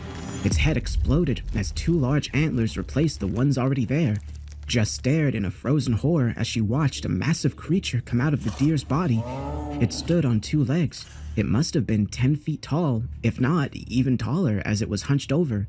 Its arms reached down past its waist. Long, sharpened fingers barely avoided scraping the snow it was standing in. Its head resembled that of a deer's skull, the set of antlers resting on top, their ends sharpened to thin points. The entire body was black, though it seemed thin. The outlines of the bones could be seen through its skin. Jess began to walk backward slowly, never letting her eyes off the thing. The creature then tilted its head toward the sky, letting out a blood-curdling roar. It was deafeningly loud. Jess could feel the ground rumbling beneath her. She was still backing away as the creature yelled, and then slowly turned its head around to face her. Jess stared directly into the creature's eyes. They seemed to be burning bright red, resembling hot embers. Jess then turned around and sprinted away from the creature as fast as she could. Only after she had gotten a decent distance away did she look over her shoulder. The creature was gone. Jess began to slow down, gripping her rifle tight. She kept moving forward, all while turning to scan the trees for any sign of the creature. Soon she did. She saw red eyes staring at her from behind a few trees. Jess raised her rifle, but by the time she did, it had already disappeared. Jess quickened up her pace while keeping eyes on where the thing had been. Then, out of a corner of her eye, she saw it again, staring at her. She aimed the rifle to where it had been, only to be met with the unmoving trees. Jess believed she had an idea of what the creature was doing. It was toying with her. It kept appearing, disappearing, and reappearing to scare Jess and to wear down her nerve. Worst of all, Jess knew it was starting to work. She felt her breath begin to quicken and her entire body begin to shake. She had to think of something fast, something that would allow her to get control of the situation. She turned and saw a pile of branches on the ground about 50 yards away. She had her plan. The next time Jess saw the creature out of the corner of her eye, she waited, not turning to face it immediately. Jess saw the creature emerging from its concealment behind the trees and begin to slowly move towards her. Jess then quickly turned and fired a blind shot at the creature. She saw the thing duck, turn, and run back into the woods. The thing was gone for now, but it would be back soon, and Jess had to act fast. Quickly, Jess turned and ran for the pile of branches, pulling her scope back out of her bag. She remembered when the buck had been startled by the glare earlier, and the best idea Jess had was to make a lure for the creature. She saw a log a few yards to the left of the branches, one big enough for her to lay behind. Instead of taking the shortest route, she went around the left side of the log, then began to move towards the branches. She placed her scope in the pile and pointed it to where her tracks had been. She then began to walk backwards toward the log, slowly, and making sure she only walked in her already existing footprints. She then got back to the log and proned, aiming her rifle towards the branches. Hopefully, when the creature began to follow Jess's tracks again, it would see the glare of the scope and try to get behind it. When it did, Jess would be able to get a clean shot of the creature, one good enough to seriously wound, if not kill it. Jess waited for what felt like an eternity, her heart still racing as she lay still. Any second, the creature could appear from what seemed like anywhere in the woods, and Jess had to be ready for it. She knew she had to get a good shot on it, else she would be at even more of a disadvantage. If she were to shoot at the creature and miss, she would not only alert the creature, but still be on the ground, making it even harder for her to escape the thing should it attempt to chase her. The thought of this made Jess even more terrified than she already was, but then she noticed something that made her heart sink deeper into her chest than it already had. She watched as the vapor from her breath exited her mouth and over the top of the log, plainly visible to anything following her trail. Jess got the looming feeling that something was watching her. Slowly, she turned her head to look over her shoulder. She stared eye to eye with the creature looming over her. Jess screamed as she rolled onto her back, attempting to level her rifle on the creature. Just as she did, the creature pinned her arm to the ground, along with the rifle with one of its hands. Although it seemed frail, it was immensely strong. Jess was completely unable to move her right arm, her dominant arm. The creature then used its other hands to push down on Jess's chest. The creature was beginning to crush her. She could feel air escaping from her lungs as a sharp pain pulsated through her chest. However, Jess was able to pick up her legs and kick the creature in the stomach. The creature let out a small, pained cry before loosening its grip on Jess's arm. Quickly, she took her knife from her pocket and drove it into the arm, pinning her down. The creature yelled louder as Jess twisted the knife. The creature let go of her and grabbed at the knife in its arm. Jess didn't waste any time. She quickly got up and began to run from the creature as fast as she could. She felt the brush of sharp claws on her jacket. She turned her head to see that the beast had just narrowly missed her. It pulled the knife out of its arm, throwing it to the ground, and then began to chase after her.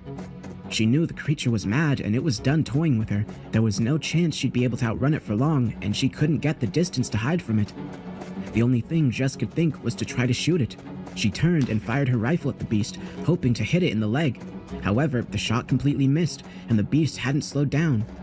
Jess didn't have time to fire again. She turned back around and continued running. She could hear the thundering footsteps of the beast following her closely, but she didn't stop. She knew that if she were to get caught by this thing, there would be no way she'd be able to escape it. Jess's lungs burned and her legs ached. She was beginning to tire, but the creature didn't show any of the same signs. Its pace hadn't slowed down in the slightest, and Jess knew it was getting closer. As she ran through a thicket, a root caught her foot. It had been completely obscured by the snow. As Jess fell, she rolled onto her back, in some vain hope that she'd be able to hit the creature, and was only just able to aim her rifle at the beast. She got one shot off and hit the creature in the chest. However, it didn't slow down. Just as Jess was about to fire another shot, the beast was on top of her. It swiped at the rifle, knocking it out of her hand and sending it several feet away from her. The beast then grabbed Jess by her neck. It lifted her effortlessly off the ground with one arm, bringing her over its head. She tried in vain to get free, grabbing onto the beast's arm with both hands and trying to pull it off. It was hopeless. The beast was too strong. She tried again to kick, but she couldn't land a good hit. The best she could do was a few light taps against the beast's head. The beast dug its free hand into Jess's leg, right below her waist. Jess screamed in pain as it drug its claws down her thigh, slowly. The beast wanted to make Jess suffer. It wanted her to feel the same pain it had felt when she shot it. Jess's death was going to be slow. The beast tore its claws out of her leg, just above the knee. Tears began to trickle down her face as she yelled in pain. The beast didn't move for a moment. It simply watched as Jess tried even harder in vain to break free. Jess's life flashed before her eyes. She saw herself as a young girl hunting with her father again. She saw herself graduating school along with her friends again. She saw herself marrying Frank again. Then she saw the memories that hadn't yet been made.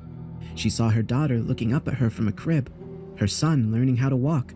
She saw herself teaching them both how to hunt, just as Jess's own father had. Seeing these visions constructed a burning will within Jess. She was not going to die in these woods to the hands of some sadistic creature. She was going to make it out. She was going to see Frank again, and she was going to start her family. Just then, Jess remembered something. A trump card she hadn't played, her last chance of escape. Jess removed one of her arms from the beast's grip and moved it to her right leg. She watched as the creature reeled back its free arm. It was planning to strike. Jess got her hand around the grip of the revolver and pulled on it. The fire within the beast's eyes grew brighter as it anticipated the kill. She tore the revolver from its holster and leveled it with the beast's head. Its eyes turned to track the revolver, meeting the barrel just as Jess pulled the trigger. The noise was deafening. The powerful shot had knocked the revolver free of Jess's grip and had been thrown away from her. The beast screamed as it lost its grip on Jess, sending her falling to the ground. She hit the ground hard. Dazed, she looked up to see the creature writhing in pain, its hand covering part of its face. It turned and stared at Jess, the one eye visible and now burning with an unimaginable fury. It removed its hand, showing her the massive hole the revolver had blown out of it. A quarter of the beast's head was missing, yet somehow it was still moving. The beast, still crying in pain, began to stumble towards Jess, swinging its arms wildly at her. She turned and crawled towards her revolver as fast as she could. The beast was a lot slower now, only just barely moving faster than Jess while it was on its feet. She could hear and feel the thing getting closer. The revolver was in arm's reach. Jess reached out as far as she could, only barely able to get the revolver's grip. She turned to see the beast close, moving towards her, still flailing its arms. Jess fired twice, both shots entering the beast's chest. It let out a demonic cry, staggered, and fell towards her. She let out a cry of pain as the beast fell onto her legs. Jess dropped the revolver next to her wrist in pain due to her frantically poor grip and the power of the cartridge. She leaned forward and tried to push the beast off her. With all her might, Jess was able to get the thing off her, her hands now soaked in its blood, along with her jeans now stained a deep red. Her head was still bleeding heavily, although it seemed to be some miracle the beast had missed her femoral artery, for if it hadn't, she would have already been dead.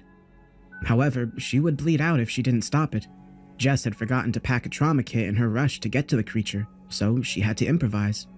She took the rope out of her bag and wrapped it around the base of her leg. She got the knot ready to be tightened, clenched her teeth, and shut her eyes. Jess pulled as hard as she could, and the rope clinched tight around her leg. She let go of the rope and stopped for a second to wait for the pain to subside. Jess took her revolver from the snow and placed it back in its holster. She tried to stand, only for a sharp pain to flash through her leg. The gash left by the creature made it impossible for her to put any weight on it.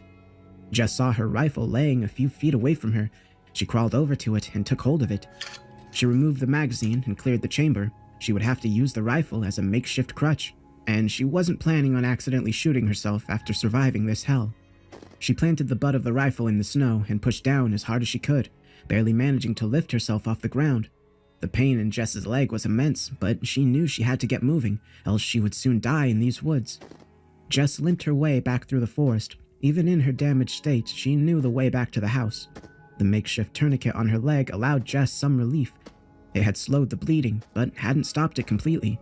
Jess had to ignore the pain and keep moving if she ever wanted to see Frank again, and to have her visions of her family come to fruition. Jess could feel her strength beginning to wane, a combination of freezing cold along with the blood loss. Every muscle in her body burned as she could feel her heart rate begin to slow. Her body was begging her to stop, to take a break and lie down. The cold snow seeming like a warm bed to her. Jess began to lose hope. She still had a long way to go and doubted she'd make it back. She began to slow down, her head now cast downwards to the ground. Then she heard something that made her bring her gaze back up, that made her heart race, something she couldn't believe. "Jess? Jess, where are you?" It was Frank. He had left the house to find her, although Jess had no idea what tipped him off to her being in danger. However, that didn't matter right now. All that mattered was that Frank found her. Frank! Frank, I'm over here! I need help! The two continued to call out to one another. Jess could hear Frank's voice coming closer. Eventually, she saw him in the distance. Frank quickened his pace when he saw the state Jess was in. He could see her limping with her rifle, a thin trail of blood behind her. Once Frank reached her, he carefully moved her rifle and moved her arm over his shoulder, supporting her better and allowing her to move faster. "Here, I got you. What the hell happened out there?" It was a fucking demon, Frank. Jess said, feeling tears beginning to well in her eyes. A demon? Jess, what are you talking about? What did this to you?" A demon, Frank. The tracks I saw yesterday belonged to it. It almost killed me. Jess could barely get the words out of her mouth. She was losing her strength. Well, clearly you beat it. That's all that matters. We'll get back to the house and I'll patch you up. You're gonna be okay. I'm not letting you die on me. Those words gave Jess a faint smile. Even in this dire of a situation, Frank never failed to make her feel safe. However, Jess knew something was wrong. Her vision was fading. Her legs began to buckle. Jess, stay with me, darling. You're gonna be fine. Just keep moving, Frank said quickly, attempting to hide the fear in his voice. It was then that Jess's legs fell out beneath her and she was unable to bring them back up. Frank caught her as she fell. Come on, Jess, you can do it. We gotta go. Frank was becoming frantic. Jess tried again to stand but was completely unable to do so. Jess's vision began to fade as she was completely immobilized. Jess? Through faded vision, Jess saw herself being carried by Frank. She was barely able to hear what he was saying. Everything was muffled. Her vision began to fade in and out with her hearing. She was moving in and out of consciousness. Eventually, through faded vision, Jess was able to see the house. Everything then faded to black.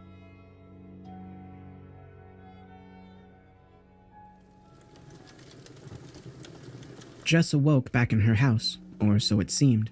She laid next to a fire underneath several blankets. Beneath her was a small mattress, most likely moved from one of the spare rooms. She tried to get up and move, but a sharp pain was sent through her now stiffened leg. Jess removed the blankets to inspect her leg. The left leg of her jeans had been cut off. Bandages were wrapped tight around the gash left by the beast, stained a deep red.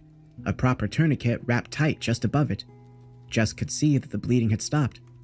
She called out to Frank. If he were in the same house, he'd want to know that she was awake. No more than a second had passed when Frank came into view. He almost ran to Jess as soon as he saw her, embracing her tightly when he reached her. Jess, thank God. I thought I'd lost you. I thought you'd never wake back up. Frank's voice was broken, tears welling in his eyes. You passed out completely when I got you in the house. I cleaned your leg and wrapped it as best I could and kept you by the fire. I did all I could, but I was still terrified. I think deep down I knew you'd be fine. You always were a fighter. Frank let go of Jess and turned his attention to her leg. Here, let me check your bandages. Frank moved the blankets and inspected the bandages. Your bleeding stopped, that's good, but I need to give you a new set. Frank got up from Jess and got his kit. Carefully, he cut the bandages from her leg. The large gash across it was still prominent, although it had almost completely clotted. Frank wrapped the new set of bandages on tight. Once he was done, he looked back at Jess. Jess, what the hell happened out there? Jess recounted her experience to Frank the best way she could in her weak state, her voice quiet. Starting from her leaving the house all the way until Frank had found her, she spared no detail, not even about the beast she had seen. She had no doubt Frank would believe her. Her leg was all the proof he would need. Once she finished, Jess asked Frank a question of her own. Frank, how did you know I was in danger? Why come find me? It's simple. I could hear you.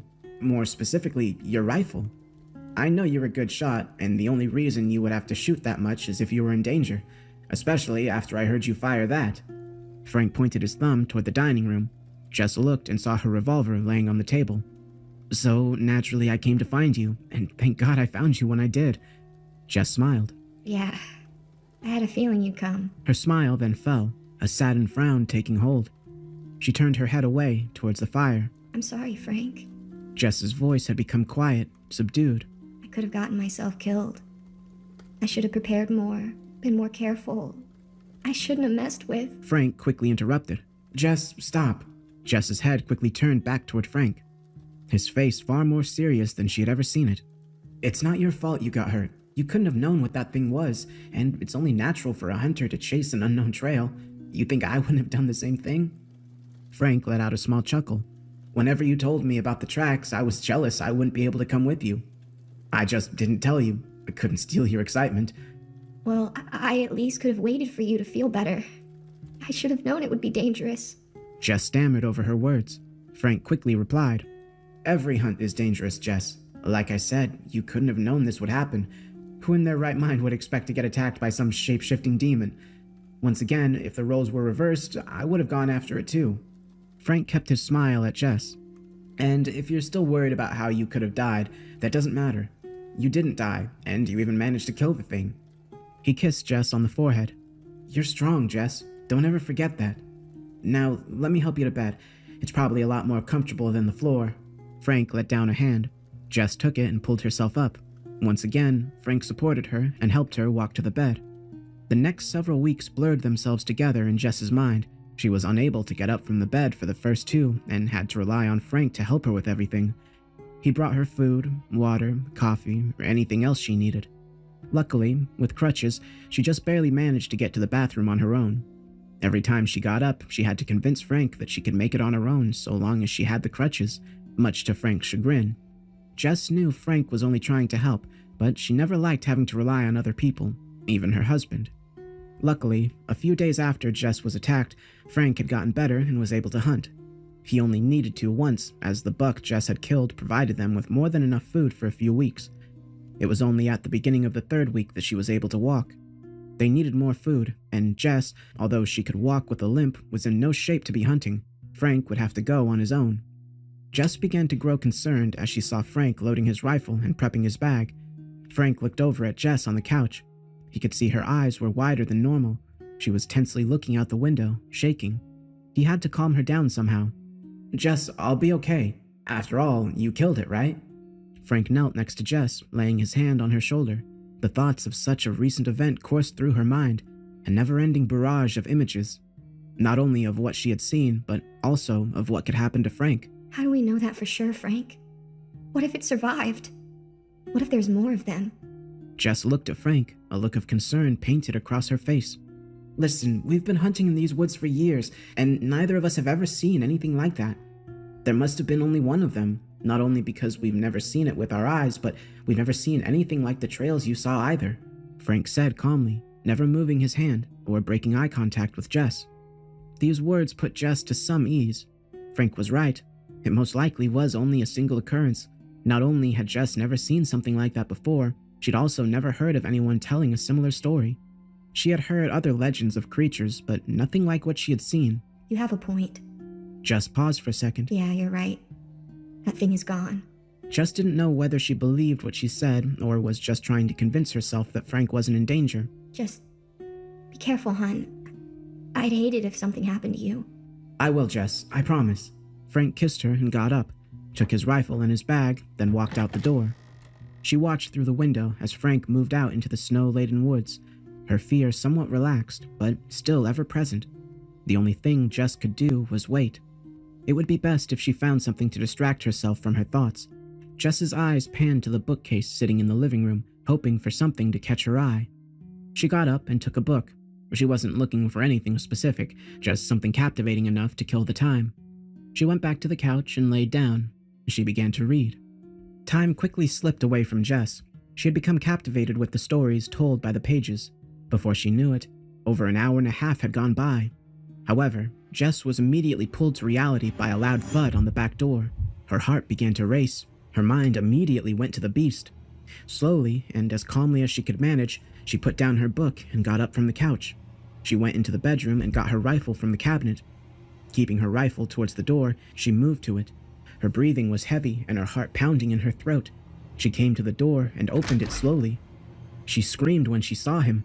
Frank's body lay in the snow just in front of the door, his head aimed at her, his eyes glazed over, their irises as white as snow. A large pool of blood beneath him, beginning to freeze. Jess dropped her rifle and fell to her knees, tears falling down her face. Frank had been disemboweled, a large gash displayed on his stomach, several large gashes laid along his arms and legs. Jess couldn't move. The only thing she could do was wail and hold Frank's corpse, her head aimed at the ground. She then saw two black legs move into her field of view. Slowly, she looked up and saw the beast standing there. Jess didn't have time to react. The beast grabbed her by her throat, pinning her to the ground. She tried her best to scream, in vain hope someone would hear her and help. However, nobody came. The beast raised its clawed hand, the fire in its eyes burning brighter than ever. Jess screamed as its arm tore through her chest. Jess woke with a scream. She looked around the room. She was still laying on the couch. The book that was once in her hand had now fallen on the floor next to her. The night terrors she had since she encountered the beast had still not gone away. Every night was the same. She'd be back in those woods, back with the beast. However, she'd never be able to escape it, and her death would always be near. However, this was the first one that involved Frank, making it far worse. Jess stayed on the couch for a second to calm down. She cupped her face in her hands and sighed. She then got up, limping to the kitchen. She needed coffee. She didn't want to fall asleep again. Seeing the beast was something she dreaded every night. Once her coffee was brewed, Jess knelt back down to the book that lay on the floor. She decided the dining room might be a better place to read. It would be harder to fall asleep in a chair. After another 2 hours had passed, Frank came back in the house. Hey, managed to get anything? Jess said excitedly. Frank returned Jess's joy. Yeah, I managed to get another book. Damn thing almost got away, though. Frank took his rifle off his shoulder, placing it next to the door. He did the same with his revolver, which laid in a holster in front of his waist. I'll go out and clean it in a bit. He turned his attention back to Jess. How's your leg doing? How about I show you? Jess got up from the chair and stumbled over to Frank. Geez, I didn't know you day drank, Frank said, chuckling to himself.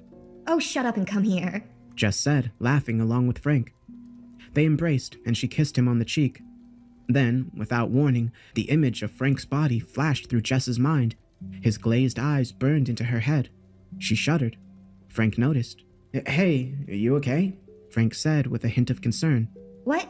Yeah, I'm fine. Just been sitting down for a while. My leg still hurts, you know. Jess had told Frank about the nightmares, but she didn't want to tell Frank about this one. She didn't want to retell it and have the scene play in her mind once again.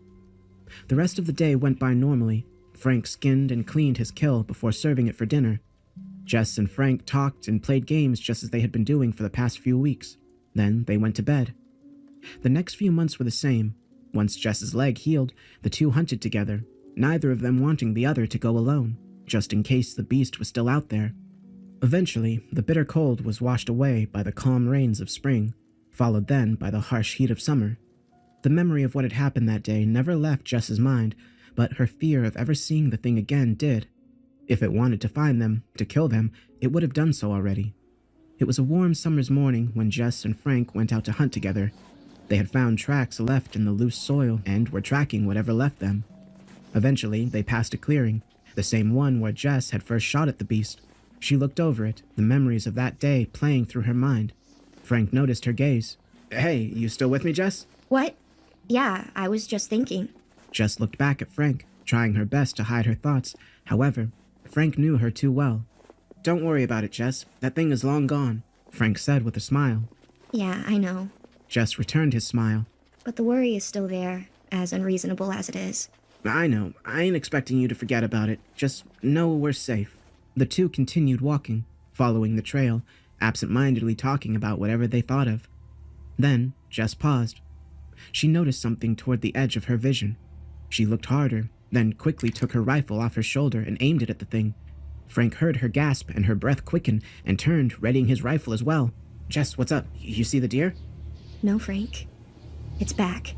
Jess centered her aim on a buck, twice as large as normal, its eyes afire. It's back, Frank. That goddamn demon is back. Jess's voice was calm, feeling safer with Frank and more confident in her abilities. Frank aimed his rifle at the thing too. Damn it. Your call. What should we do? Jess was silent. She wanted so badly to shoot at the thing, to kill it just as she had before. But she did it before, and it came back. Who said if she were to kill it again, that it wouldn't just come back after her again? Jess, come on, talk to me. It wasn't moving, only staring.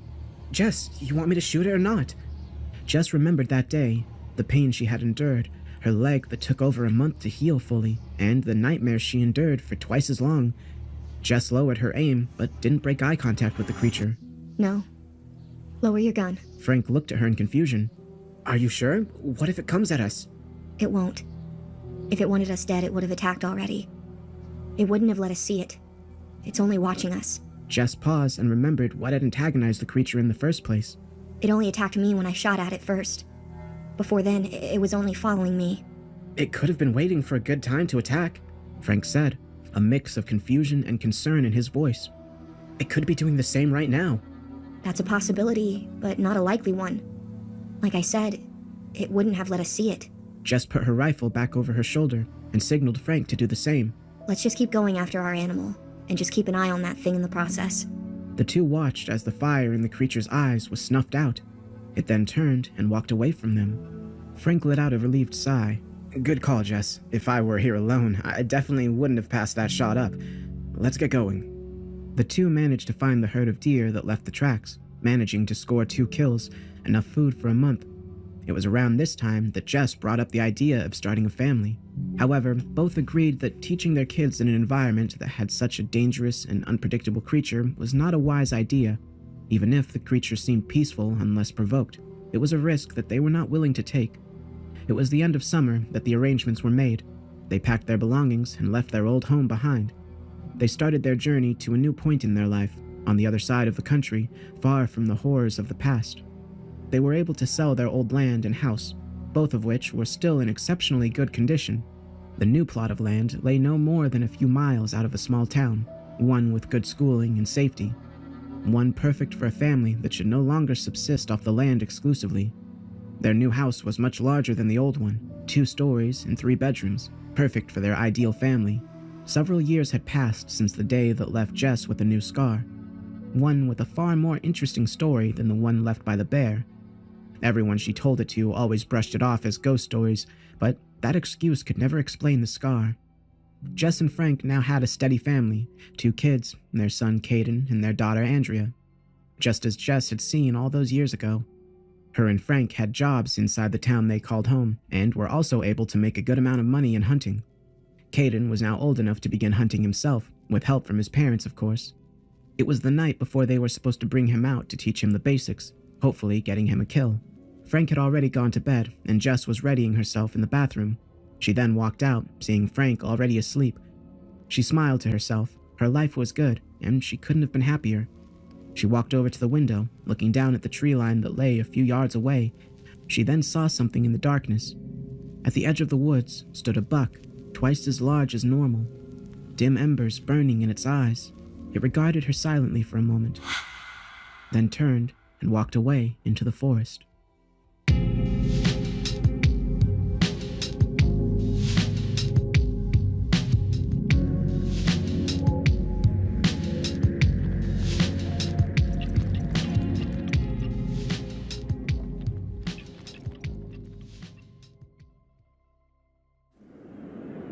Now, I know that kids can say some pretty crazy shit.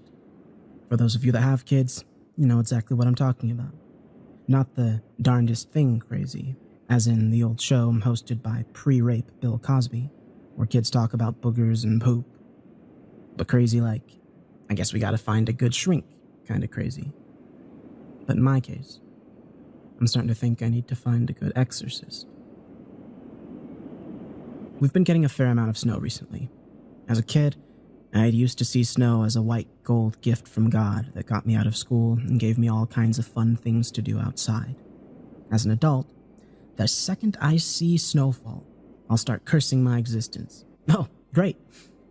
You mean I get to wake up at the ass crack of dawn, go outside and shovel my driveway for an hour, and I still have to drive to work and likely get in an accident? Oh, wow, thanks, Jack Frost, you fucking dick. My daughter is in paradise, while I'm trying to figure out what sins I've committed in the past to warrant such punishment. Anyways, we had a decent snowfall not too long ago. Thank God it was on a Friday night. That meant I didn't have to go into work next day. Saturday morning, after my obligatory hour of hard labor shoveling, I decided to spend the day with my daughter in the snow. And now, a quick description of my daughter. She's literally the cutest 5-year-old ever. I know. Most parents think that about their kids, but in this case, I'm right and you're wrong. She's like, she's permanently happy. And she has this crazy ability to cheer up whoever is around her. She's in perma-skip mode, to the point that I question whether she even knows how to walk properly. She's the most precious thing I've ever had in my life. So when she asked me if I would build her a snow fort, what was my answer? Your daddy's gonna build you a goddamn snow fort Knox. It took me a lot longer than I thought it would. The thing collapsed twice, which made me begin to second guess whether I was being a responsible parent or not. The idea of having Child Protective Services called because my snow fort didn't meet the proper building codes popped into my head. But on my 3rd attempt, I began to recall memories of my youth and was able to build the most rugged snow fort ever built. It was almost like a giant igloo, but windows cut out so you could attack intruders with a barrage of snowballs. I climbed to the top and was able to jump up and down without any problems. That'll do, pig. My daughter was ecstatic when she saw it, letting out a squeal and clapping her mittens together. We moved her tea table and chairs, along with her close posse of toys, into the fort to make it more like a snow home. She gave me a big hug and kiss and kept telling me how great it was, like I had gifted her a Ferrari. She played in that fort the entire day. I eventually went inside to veg on the couch, but my wife and I would periodically check on her. She had placed some of her lesser-liked toys outside of the fort to be the invading army. She was guarding against, and she was having a blast. The sun began to set when I called out to her to come for dinner. She immediately exited and skipped her way inside.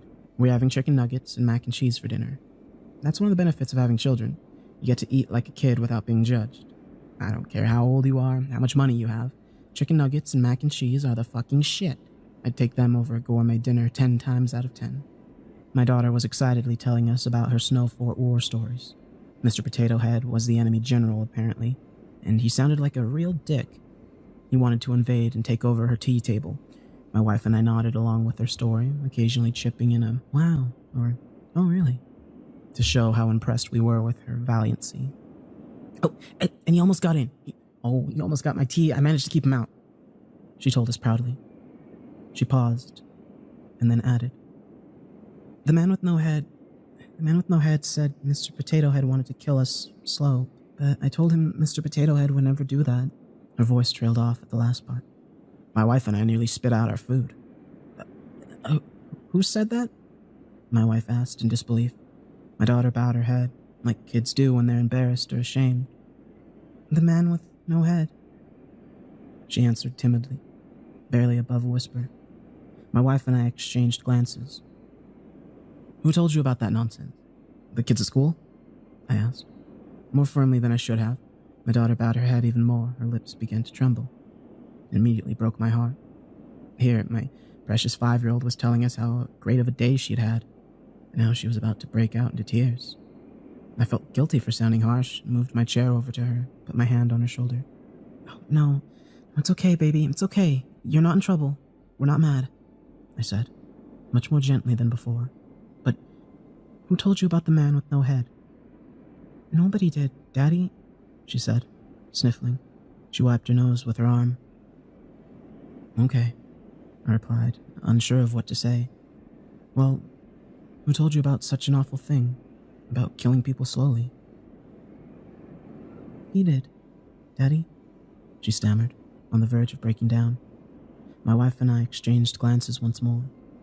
Well, that's not real, sweetie, okay? My wife said, putting her hand on the other shoulder. Now finish up. We need to get you ready for bed. Once our daughter had done the nightly ritual of bathing, putting on pajamas, brushing her teeth, getting into bed, receiving a nightly story, and eventually passing out, my wife and I had a talk about what had just happened. We eventually decided that everything is fine. As I said before, kids say some pretty crazy shit. I guess such active imaginations must eventually spit out something dark every once in a while. A phase. Nothing to worry about. After the week, school was still closed, so my daughter was able to stay home, to her great enjoyment. My wife and I took turns staying home to watch her. Every day, she'd go out to her fort and play. She'd spend every minute she could out there, almost like she was possessed. Over time, however, I began to notice a change in her. She wasn't smiling as much. Her skip had turned into a sullen walk. She wasn't the happy girl I liked to brag about anymore. We'd ask her what was wrong, but she wouldn't answer. In fact, she stopped saying much of anything. Maybe it wasn't a nothing to worry about phase like we originally thought. We began talking about seeing if there was someone she could talk to, because she definitely wasn't talking to us. I was tucking her in one night, when she finally opened up. Daddy, can you make him go away?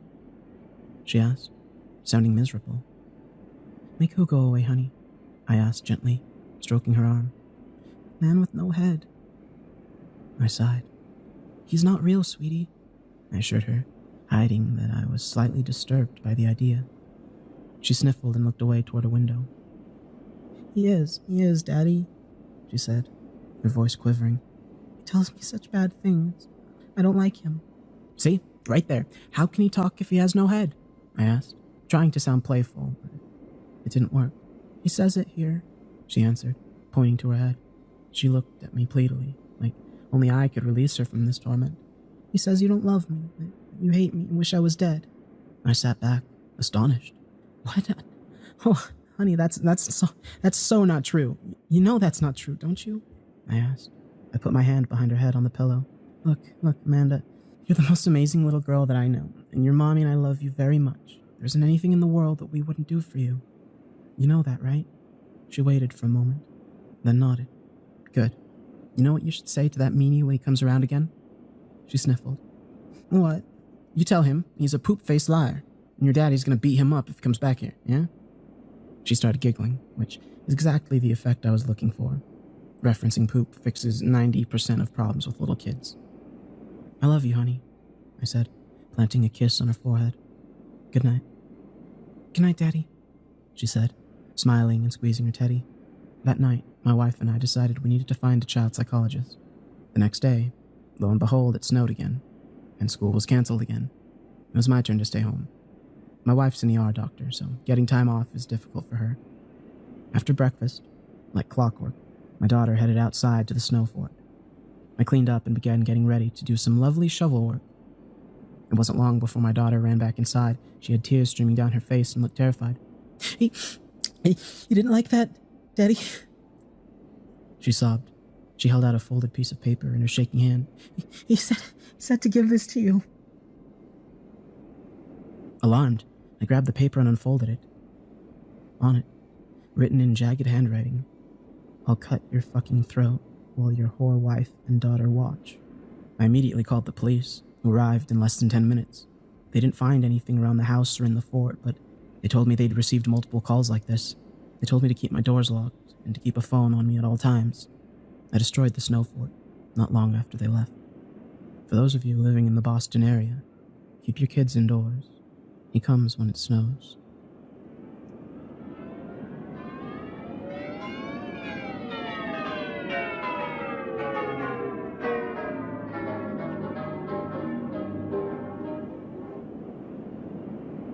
He first suspected that they were going to eat him when he noticed the distinct lack of Yuletide smells. It wasn't perhaps a conscious thought, at least not one which had been fully realized, but there was a clearly growing uneasiness within him. Somehow, he just knew.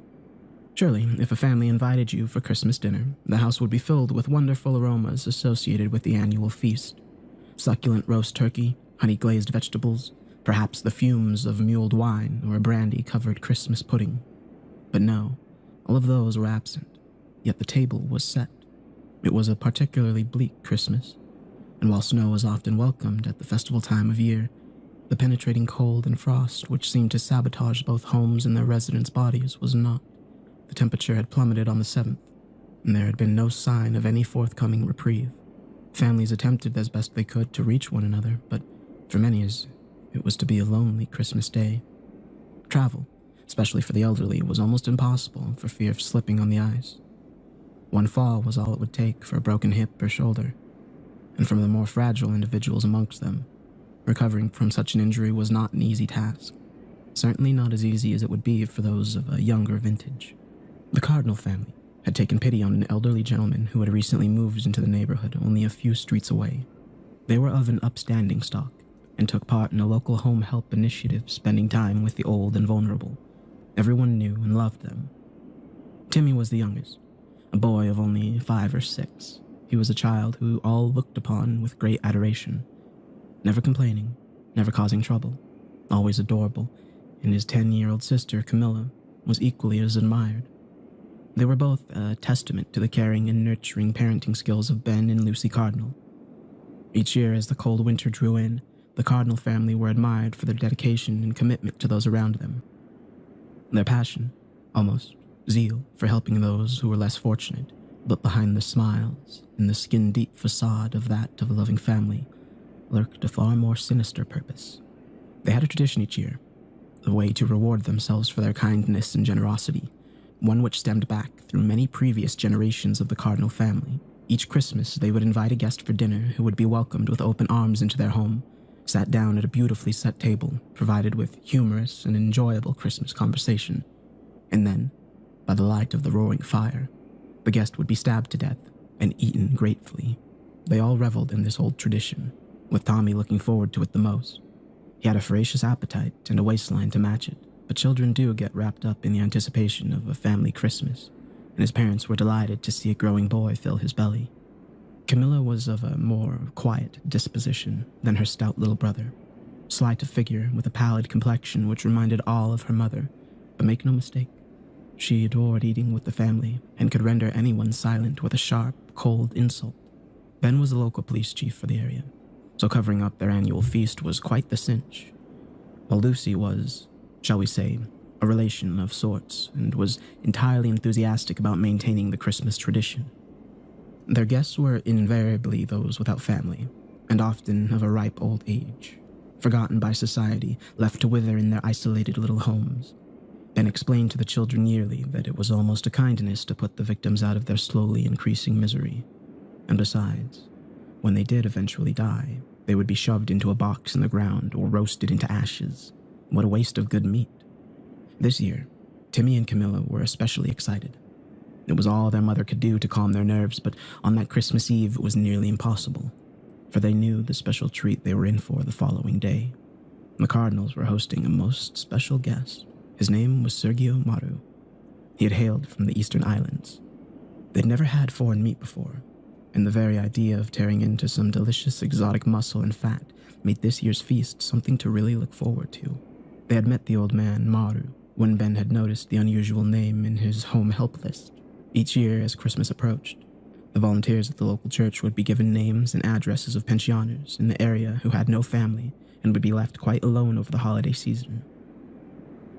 At that festive time of year, and worried that many of the frailer residents might succumb to the biting cold, church committee members would visit each of these lonely individuals and offer a friendly ear, a helping hand, and often some hearty food to the poorest of those on the list.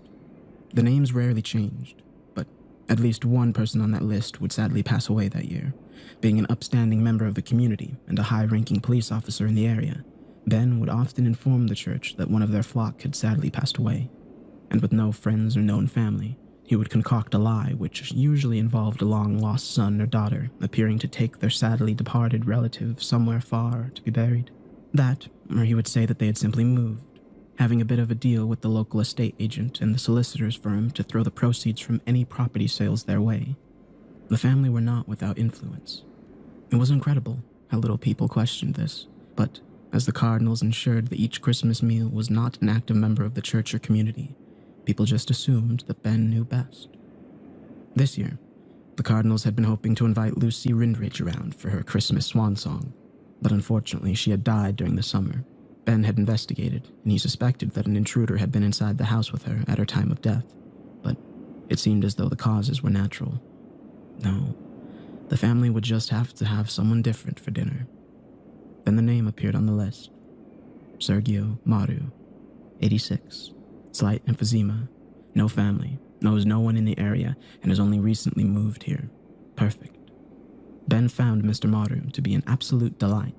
While he was obviously very frail, his mind was still sharp, and he regaled Ben with numerous colorful stories about the old country and the adventures he had been on while in the full bloom of youth. Of particular interest were his war stories, and Ben was thrilled to know that their main course would be that of an intelligent, well-traveled man. He even looked unlike any of the previous victims. He was quite tall, although slightly hunched with age, and with a long, crooked nose and intense stare. Ben fancied that in his youth, Maru would have been quite intimidating. His kind smile and obvious fragile frame, however, left Ben in no doubt that the kids would love him. They enjoyed eating those with character and a gentle disposition. He always enjoyed the meat more if it had a keen mind and was out of the ordinary. As the family religion, one which managed to stay unseen yet influential throughout the centuries, stated that the eating of another human being would transmit some of its strengths to those whom devoured it. As with many of those who can only look into the past rather than into the future, Sergio Maru enjoyed the company greatly and was touched when Ben invited him to sit at his family's Christmas table. The old man was extremely frail and required the assistance of both Ben and Camilla to help him in and out of Ben's car and then into the house. His emphysema was particularly bad that day, as each step was accompanied by the wheezing, fluid-filled sounds of struggling lungs. Each room of the Cardinal home was draped in a multicolored sectional of rather crass Christmas decorations, with numerous cards adorning every visible table and mantelpiece, showcasing just how popular Ben and his family really were. The table was beautifully laid with red cotton cloth resting underneath an elegant cream dining set. The old man found that the rest of Ben's family were just as pleasant and congenial as he was. Timmy and Camilla were kind and very well behaved for their age, helping the frail old man to his chair carefully, then waiting on him, topping off his drink as their mother and father busied themselves in the kitchen. Finally, Lucy appeared carrying a huge centerpiece plate. It was unusually large as she sat it in the middle of the table, empty and devoid of food. The old man Maru caught a look on Lucy's face.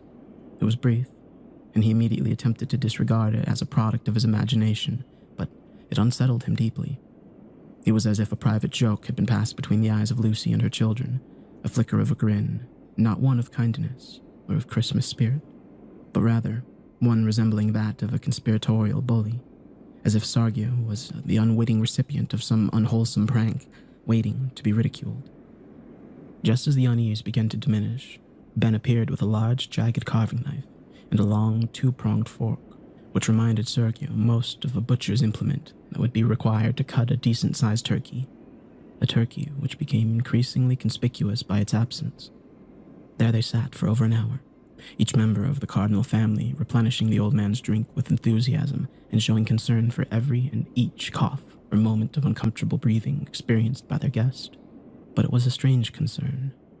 There they sat gleefully, asking Maru questions and then listening to the stories and answers which came about his life, where he had lived, how many battles he had fought in. But the interest and concern seemed to be distant somehow. It was only skin deep. Each time their guests mentioned the old country, those same conspiracy-laden glances were traded across the table, as if excited, not by the content of the story, but rather the simple fact that Maru was a foreigner. The absence of not only the food, but that of the mere mention of it was unsettling enough. But what was more perplexing was that Ben repeatedly stole looks toward an antique clock which sat on the mantelpiece above the fire. Looks which were poorly hidden and betrayed their purpose. He was counting down the minutes to some event, while the old man had no idea of what the event was. The certainty was apparent that it was not connected to anything cooking in the kitchen. Maru knew that there was simply no food being roasted, grilled, or even cooled on the window ledge nearby. Whatever was being planned, it was not going to involve him eating a Christmas meal. It was Camilla who stopped smiling first at his anecdotes and historical observations. She ceased listening. No longer was she politely laughing at the obvious jokes and enduring the sight of an old man repeating himself through forgetfulness. Camilla was simply staring with those pinpoint cold dark eyes as a snake before a strike. Timmy was next to abandon the act as he began to grin menacingly at Sergio, as his hands gripped a small serrated steak knife intensely. The most alarming thing was the focus of Timmy's stare was not on the old man's face, but his wrinkled neck. With one last glance at the clock, Ben ceased being the jovial, attentive host and began to run his fingers along the huge carving knife in front of him, with an odd mixture of anger and lust upon his face. Sergio had seen many things in his time, but nothing as surprisingly strange and unnerving as this. Finally, when the clock began to chime, Lucy relinquished her false, enduring shell and exposed the cold-hearted and twisted personality which lay beneath. As the chimes slowly rang throughout the house, one by one echoing and lonely and piercing in their symbolism, each of the cardinals rose up from their chairs, sharp, jagged knives in hand, and waited. The chime rang once, and they uttered an indecipherable phrase in unison. The chime rang twice, and they increased their cult-like chorus in ferocity and volume. The chime rang 3 times, and they stopped. They were all silent, the house devoid of sound, Christmas spirit, and that of hope. The old man's wheezing grew in intensity as the uniquely bizarre sight of the twisted family about to dine dawned upon Sargio. The family then quietly and efficiently walked around the dining table and stood motionless surrounding their guest. Just as the old man was about to inquire what was to become of him, the clock on the mantelpiece burst to life one final time. The chime was different from the others. It was sharper, somehow fouler, and echoed once and once only throughout the cardinal home. From behind, Lucy slit the old man's throat ear to ear, and Ben thrust the carving knife deep in Sargio's stomach. Both parents then removed their knives and stood back, watching with pride as Camilla cut and stabbed repeatedly, while Timmy thrust his steak knife in and out of Maru's legs, neck, and arms. After a few minutes, The frenzy diminished as both children grew tired, and with one final downward thrust, Timmy drove his steak knife so deep into the old man's hand that it skewered it completely, embedding itself into the table on which the hand rested. The children now ran to their parents' collective embrace. They hugged and rejoiced in what was a fantastic Christmas game, and now could look forward with delight to some succulent exotic meat.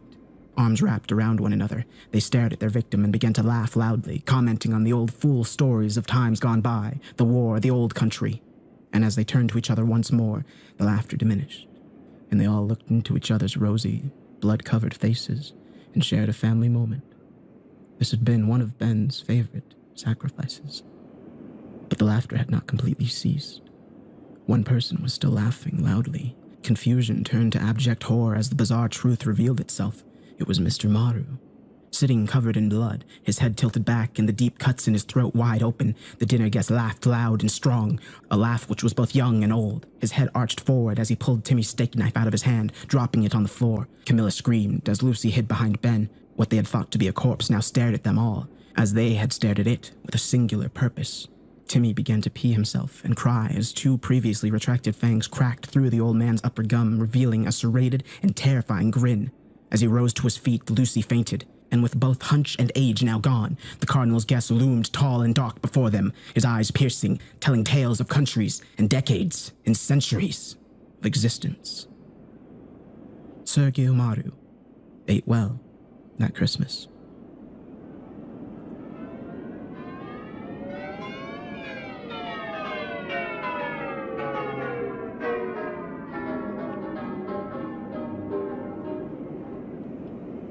I was born and raised in a missionary orphanage. My mother had come there in tattered condition, given birth to me, and died. Life was miserable at the orphanage, especially around the holidays. Nobody in the orphanage liked Christmas. But Father James made us follow the Christmas tradition. When I was 8 years old, I got adopted by this nice English couple. My new mom and dad were nice. They didn't have their own children, so they smothered me with a lot of love. Things were going great, but then the holidays came. I asked Dad if they celebrated Christmas in the house, and he said yes.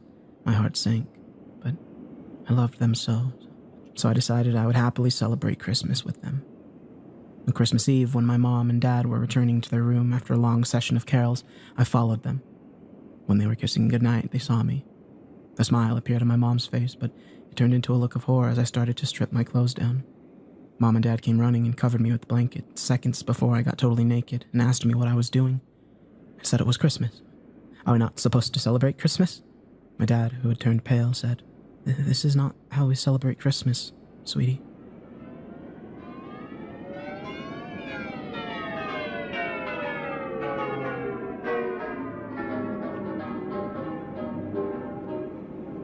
Right now, I know my daughter hates me. I told her that Santa isn't real, that we'll not celebrate Christmas in our house. No presents, no stockings, no decorated tree. Of course, she didn't like that. She screamed at me that I'm the reason her classmates reject her. They laugh at her for her unusual shortness, her lack of a father, and now this. All thanks to her backwards, reclusive mother. My daughter asks me why I can't be like all the other mothers at her school. She went to her room crying and is still there now. I had no answer for her. I know that no matter how hard I try, I never will. She's still too young for me to explain the agony of slaving away my entire childhood in a constantly churning factory. The horror of seeing my parents sliced to death before my eyes for making too many mistakes. The knowledge that a being who can see into your mind, into your soul, could be lurking in every shadow, and if he heard disloyal thoughts, he would not hesitate to murder you then and there. There are 10 of us who tried to run away that year, on the night that he would not be there to stop us. Would have never have dared to join them if I had not learned that I was pregnant. I couldn't allow myself to bring a child into such a world. But our journey across the ice water was too long and too slow, and he found us before we reached safety. The 5 who had not yet made it to shore in their boat were devoured immediately. The rest of us could only run and not look back. He caught up to us. Of course he did. I have not told my daughter how her father died. In truth, I don't know, for he used the last of his strength and his magic to send me far away. Even so, my nightmares give me ample visions of what could have occurred. among the humans there's safety in numbers. Here I can hide and try to forget. But at least until the winter season reminds me again. Santa Claus is not real. That is not truly a lie. The happy, loving, fatherly man that my daughter believes in never existed. The monster that roams the world on Yuletide cares nothing for children's smiles. He only brings them toys so that they will worship him, so that he can gorge on their belief and grow even stronger. I don't believe he comprehends mercy or love. I have no illusions of what will happen to my daughter if we are discovered. No matter the cost, I won't let that happen. She'll never have to suffer as I did. My daughter hates me, but I don't mind. Better, far better, than the risk of what could be.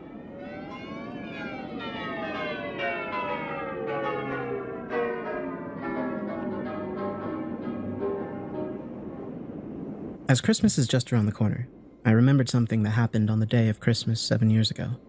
Well, it started a couple of days before Christmas, but on the day of the most popular holiday, I discovered that a single household can hold the worst and best types of people. Before I confuse any of you even further, let me explain why I had to quit my job on the happiest day of the year. For those of you that either work at any of the Walmarts or Targets, you know that the giant green bins where customers can donate toys for underprivileged children are a complete scam. For those of you that don't know, on the day before Christmas, my manager would get our warehouse workers to bring both of the bins back and we would restock those toys. Most managers in the other stores would do the same thing. It would help them hit quota, and because of that, would get them a bigger check. It's fucked up, I know, but I couldn't really do anything about it. I had a family to take care of, and though this job was far from glamorous, I still managed to pay for everything we needed. I don't remember everything that happened, but I feel like it would be easier for me if I divided it by days. December 20th, 2010. I was walking around the store, trying to act busy, when I saw a little boy walking around the store alone. He was wearing a white shirt and a pair of jeans. Both articles of clothing were filled with holes and stains. He didn't have any shoes or socks on. Concerned, I started to walk up to him and see if he was lost. But before I got to him, he turned the other way and started running towards the exit. As he was leaving the store, he grabbed a couple of toys out of the donation bins and ran out the exit. It took me a couple of seconds to figure out what the hell happened, and I ran up to the doors. He was long gone. December 21st. I saw the same kid around 2 in the afternoon. He was walking around the store wearing the same clothes. Without hesitation, I waved my hand towards him and asked, "Do you need anything? You know, it's not nice to steal. If you just tell me what you want, I'll be happy to get you something." He turned towards me, and it took everything out of me not to let out a gasp. On the front of his shirt, there was a 5-inch long hole, and blood was slowly pouring out of the hole. I tried running up towards him to help him, but he shook his head slowly before running out of the store just like the day before. Blood was dropping on the floor around him. He grabbed a couple more toys out of the bin before running out of the store. I was close behind him. By the time I ran through the door, I couldn't see him anymore, which was enough to raise some flags. The parking lot was huge and surrounded our store. There was no way he could have been that fast. I tried looking at the front of the store, thinking he was hiding, but after 30 minutes of trying to find him, I gave up. When I walked back into the store, I tried to find the little drops of blood on the floor, but they were gone. I asked a couple of the other workers, but they told me that they didn't see any blood. December 22nd. I didn't want to do it, but I didn't have any other choice. I was concerned about the kid. And after a night of thinking about what I should do, I decided to tell loss prevention about it. I told them right as I came in at 10 in the morning. By 4 in the afternoon, I was asked to come review the tapes with them. When I walked into the office, I saw that one of the LPs and the general manager was in the room watching the tapes. The manager motioned me over to the seat next to him and asked, "Around what time did you see the kid?" I told him it was around 2. As soon as I told him, he let out a sigh and asked, "All right, Jared, answer me truthfully. Have you been doing any types of drugs? Just be honest. You've been working here for a while. I won't fire you. You'll still be in line for the assistant manager position." Thrown off, I let out a scoff and asked him what he was talking about. Without saying a word, the manager took the tape back to 2 p.m. And I watched in horror as I started running around the store like a madman. The kid wasn't on the tape. He turned around and faced me before asking, "So, are you sure you didn't do any drugs? You're a good worker. I would hate having to fire you for lying." Not trying to make it any worse, I told him that I was just exhausted from the holiday schedule and I'd even take a drug test if it was necessary. He stared at me for a couple of seconds before telling me to take a couple of days off and rest. December 24th. The past 2 days were spent with my family. It's amazing how fast your kids grow. He's 3 now, and honestly, the last time I was able to spend time with him was about 6 months ago. It's sad when I see my son being so much more attached to my wife, but soon, I'll get the promotion. I'll be able to use my vacation days without having to worry about getting in trouble. We played with a couple of his toys, and I repeatedly promised him a couple of new toys that he had his eyes on. Before I went to work that day, he told me he loves me. He told me he wants me to stay home more. It took everything out of me not to cry. My wife gave me a kiss and told me to try to come home as soon as possible since I'm working on Christmas. I told her I would try, but even she knew that I'd be working late. My shift began at 11, so I came in 15 minutes early. As soon as I clocked in, a coworker of mine walked up to me and asked if I knew what was going on. When he saw the confusion on my face, he coughed and said, "Mike," the manager, "has been asking all of us if we've been stealing out of the donation bin. Apparently a couple of shit has gone missing. They're pretty sure an employee has done it since they can't find anyone stealing on the cameras." Mike asked me if I knew about anyone stealing from our store about 3 or 4 hours later. I told him I didn't hear anything. Shaking his head, he turned around and started to walk away. That's when I saw him again. He was wearing the same beat-up clothing, but the huge hole in the shirt was gone. In his shaking right hand was a knife. I tried to call out to Mike, but I couldn't. I watched helplessly as the boy ran up in front of Mike. He didn't even notice the boy was standing just 3 feet in front of him. The only thing that caught his attention was when the child said, "Quit stealing from the kids." Mike stopped dead in his tracks and looked around. The boy then ran up to him and planted a knife in his chest and ran out of the store. Mike fell to the floor, clutching his chest. After a couple of seconds, his hand fell to his side, and he was completely still. There wasn't a cut on his body. The paramedics arrived shortly after. We learned later that day that Mike had died of a heart attack. Everyone at our store was shocked. Mike always made sure that he led the healthiest lifestyle possible. Good news, I was able to get home early that day. Bad news, at 3 in the morning I received a phone call from the assistant manager. He asked me if it would be possible for me to come to work at 7. I told her I would and fell back asleep. My wife was pissed I wouldn't be there while my excited son opened his presents. A couple of cops were at the store when I got there. One of them walked up to me and asked if I had a moment to talk to him. I don't remember what the exact words were, but I'll try my best. Has Mike been acting strangely for the last few days? No, not really. I mean, he's been pretty mad about someone stealing from the donation bins, but besides that, no. Have you ever met his child or wife? No. To be honest, I didn't even know he had a family. Can you just take a look at the photo?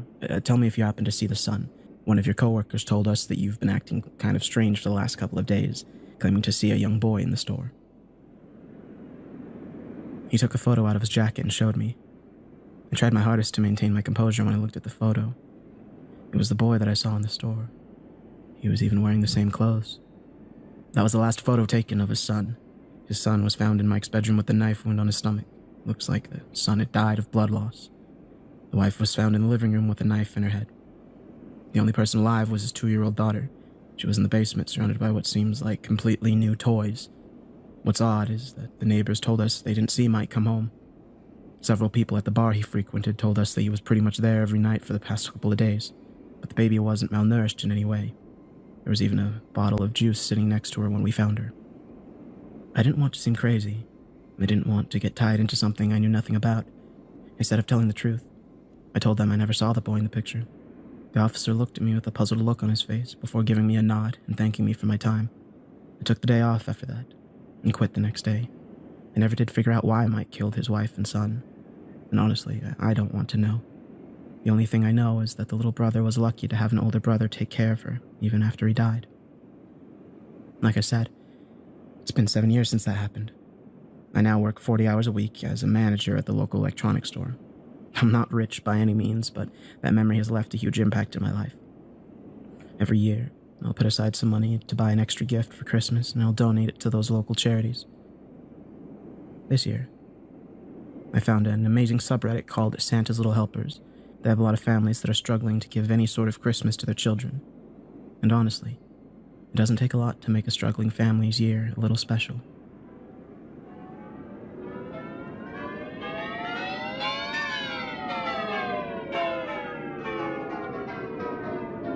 In retrospect, we were extremely foolish. But in retrospect, they were so charming and lifelike, the Santas. Every household containing enthusiastic children contained a Santa, a humanoid thing bringing all desires to reality.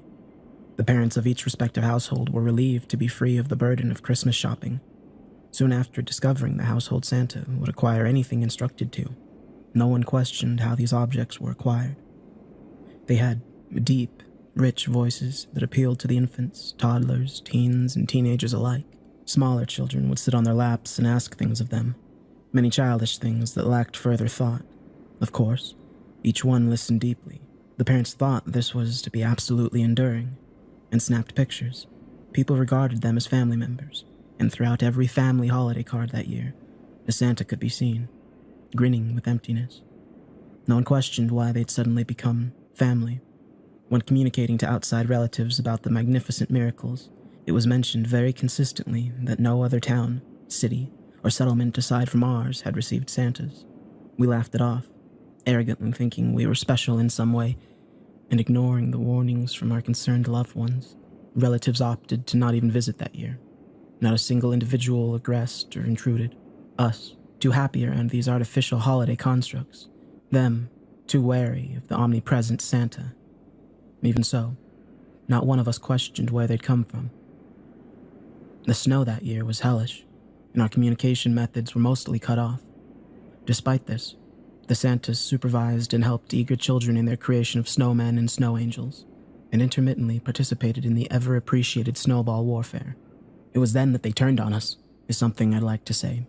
But whatever mechanics drove them didn't wear out, malfunction, or break. Not even their assaults with snowballs damaged them. They were a part of our families now, and so they stayed. After Christmas, they lingered. After New Year's, they remained. Even after Chinese New Year, they hadn't left. The snow picked up and we were isolated, stuck with them. Yet no one found this disconcerting. I'm one of the few, if not the only person that is unnerved by this.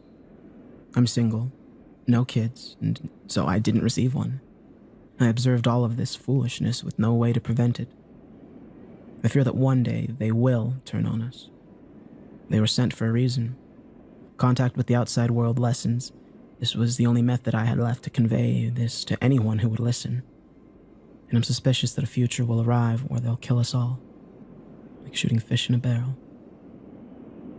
The unknown creator, whoever they are, wherever they are, must be biding their time until their creations blend wholly into the woodwork, become a regular part of their routine until we forget why we ever wondered about them at all.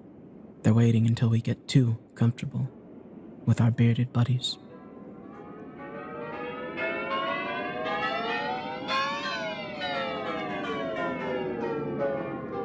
Mommy, what are you doing? I'm brining the turkey.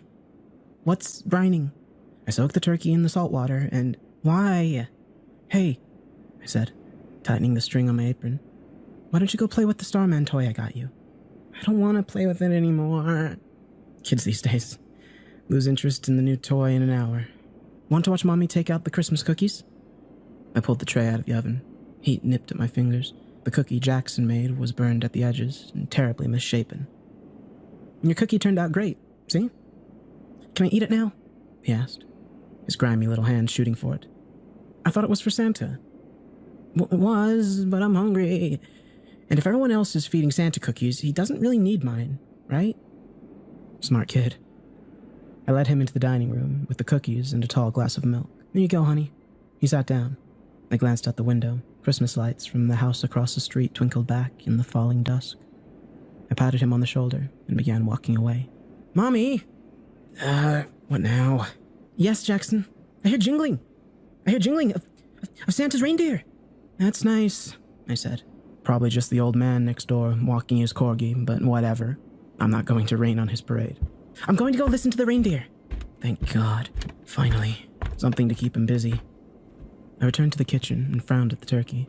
It looked so pale and slimy. My mother would be here tomorrow, and she was so particular about it. Don't overcook it. It'll be too dry. Oh, don't put too much salt. Nobody likes a salty turkey. Oh, and don't burn it. Oh my goodness, don't burn it. Her voice echoed in my head. Dave made such a perfect, wonderful turkey last year. The way he seasoned it was exquisite. Yeah, well, then I caught Dave seasoning someone else's turkey, so to speak. Mommy, I hear them, he shouted. That's great, I called back. Dave's attempts to reconcile were, to say the least, lacking. Sometimes he'd leave a voicemail just saying, I love you, then hanging up. Other times he'd text me a photo of his hand wearing the wedding ring. No caption, nothing else in the picture, just his hand. And the ring was so stupid looking anyway. The silver encrusted with a ton of tiny garnets, because red is the color of love. Red is also the color I saw when I found him. Fuck. Mommy, I hear them. The jingling, the footsteps. That's great, honey. Listen. I sighed and rinsed the slime off my hands. Okay, Jackson, I'm coming, I said, stepping into the dining room. I listened. I froze. My heart began to pound. Santa's here, see? He squealed. It wasn't the jingling of bells or a leash. It was the jingling of keys, as someone tried the lock. I grabbed Jackson's arm and dragged him out of the dining room. Mommy, what are you doing? We're going to sit here and wait for Santa to come down the chimney, see? I said, my voice quivering. I eyed the back door. Could we make a run for it? He's on the roof! Jackson squealed, grinning. I hugged Jackson, holding him as close as I could. I screamed. Jackson broke free of my arm and ran towards the chimney. Then I saw it. A small box, wrapped in black paper, had fallen through the fireplace. Jackson, no! It was too late. He picked it up, grinning. Then he frowned. No, it's not mine. He shoved it into my lap. It's for you, Mommy. Handshaking, I picked it up. The note read, You changed the locks. My heart pounding. I lifted the lid. A ring, encrusted with 1,000 tiny garnets.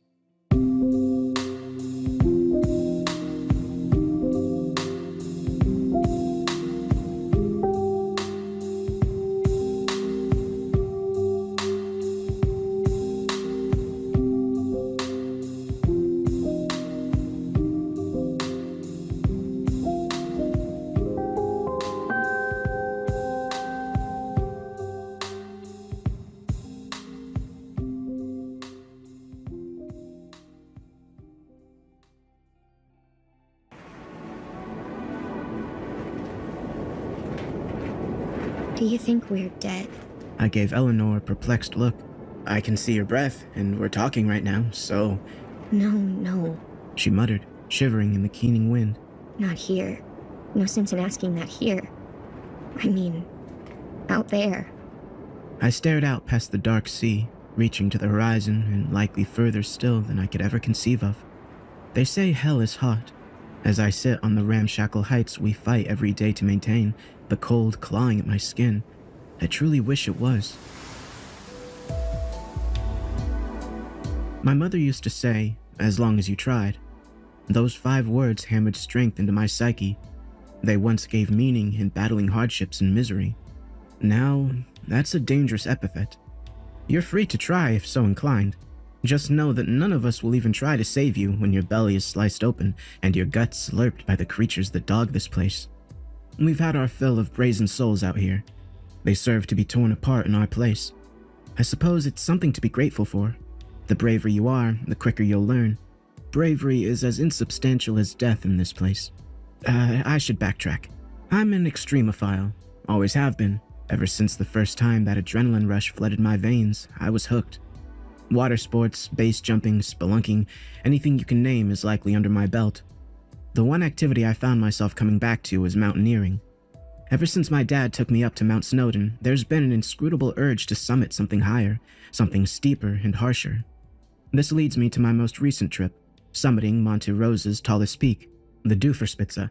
My climbing partner and good friend Rob climbed it in 2018. He shared plans of a second summit, so I took him up on the offer. I say climbing partner, but with my skill level, I really mean guide. Rob's expertise blow mine out of the water. Nothing much of interest happened on the drive. Long, boring, standard overall. When we arrived, the parking lot serving as our starting point was empty and quiet. Dead still. There was an air of unease lingering around us. Around me, at least. If Rob felt it, he didn't show it.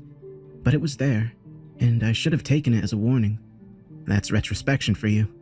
Looking up at Monte Rosa made everything seem so insignificant. Its monster of a rock face stood mighty and gazed out across the landscape, ants beholden to a molehill in its dominance.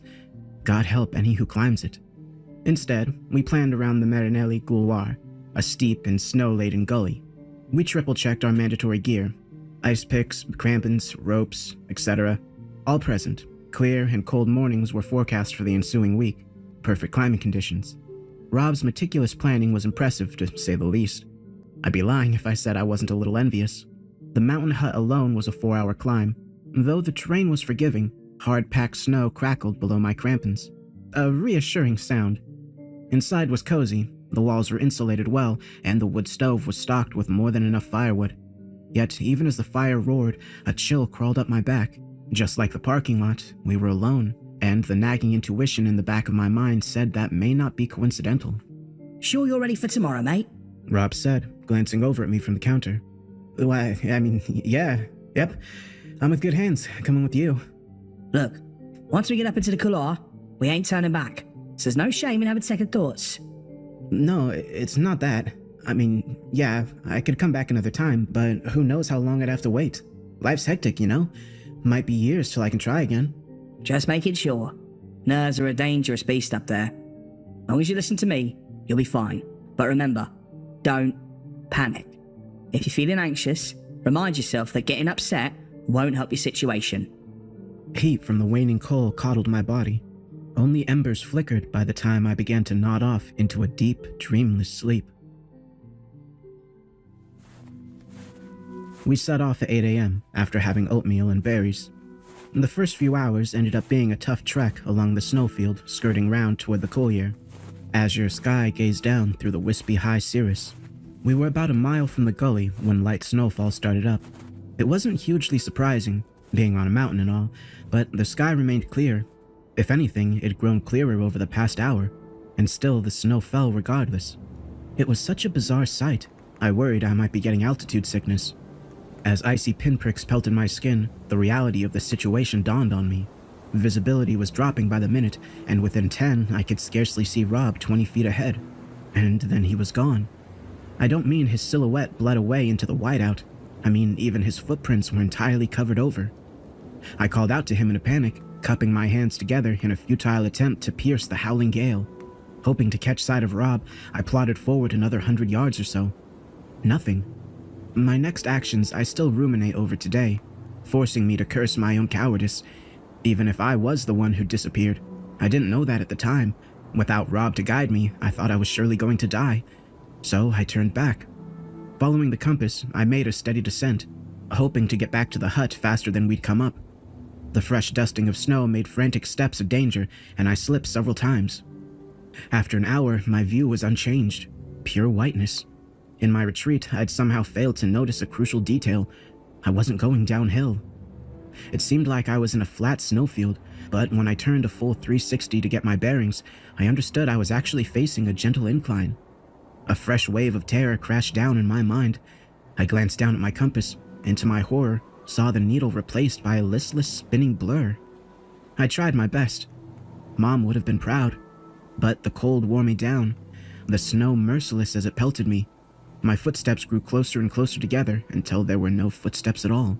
I crouched on one knee. I wasn't shivering anymore. Well, I did feel pretty warm, hot actually. I went to unzip my coat when a stark patch of lime caught my attention. An abandoned tent, long left to endure the elements. It looked old. My dulling mind didn't catch the oddity that it wasn't already buried by the snow. Our tent was in Rob's pack, and with him out of the picture, this was my only chance at survival. There were a few small tears in the canvas, but the tent sufficed in its primary purpose. Still, I had no means of warming myself up. Bundled tight in my sleeping bag, I felt the weight of exhaustion settle, and no sooner did my eyelids droop and my eyes rolled back. The fact I awoke at all filled me with a sense of relief. Brain still groggy, I sat up and observed the tent's interior. It fared well in the figurative flashbang of a snowstorm. Something was different. The small tears only looked out onto white, but all was quiet. Never has there been a silent blizzard.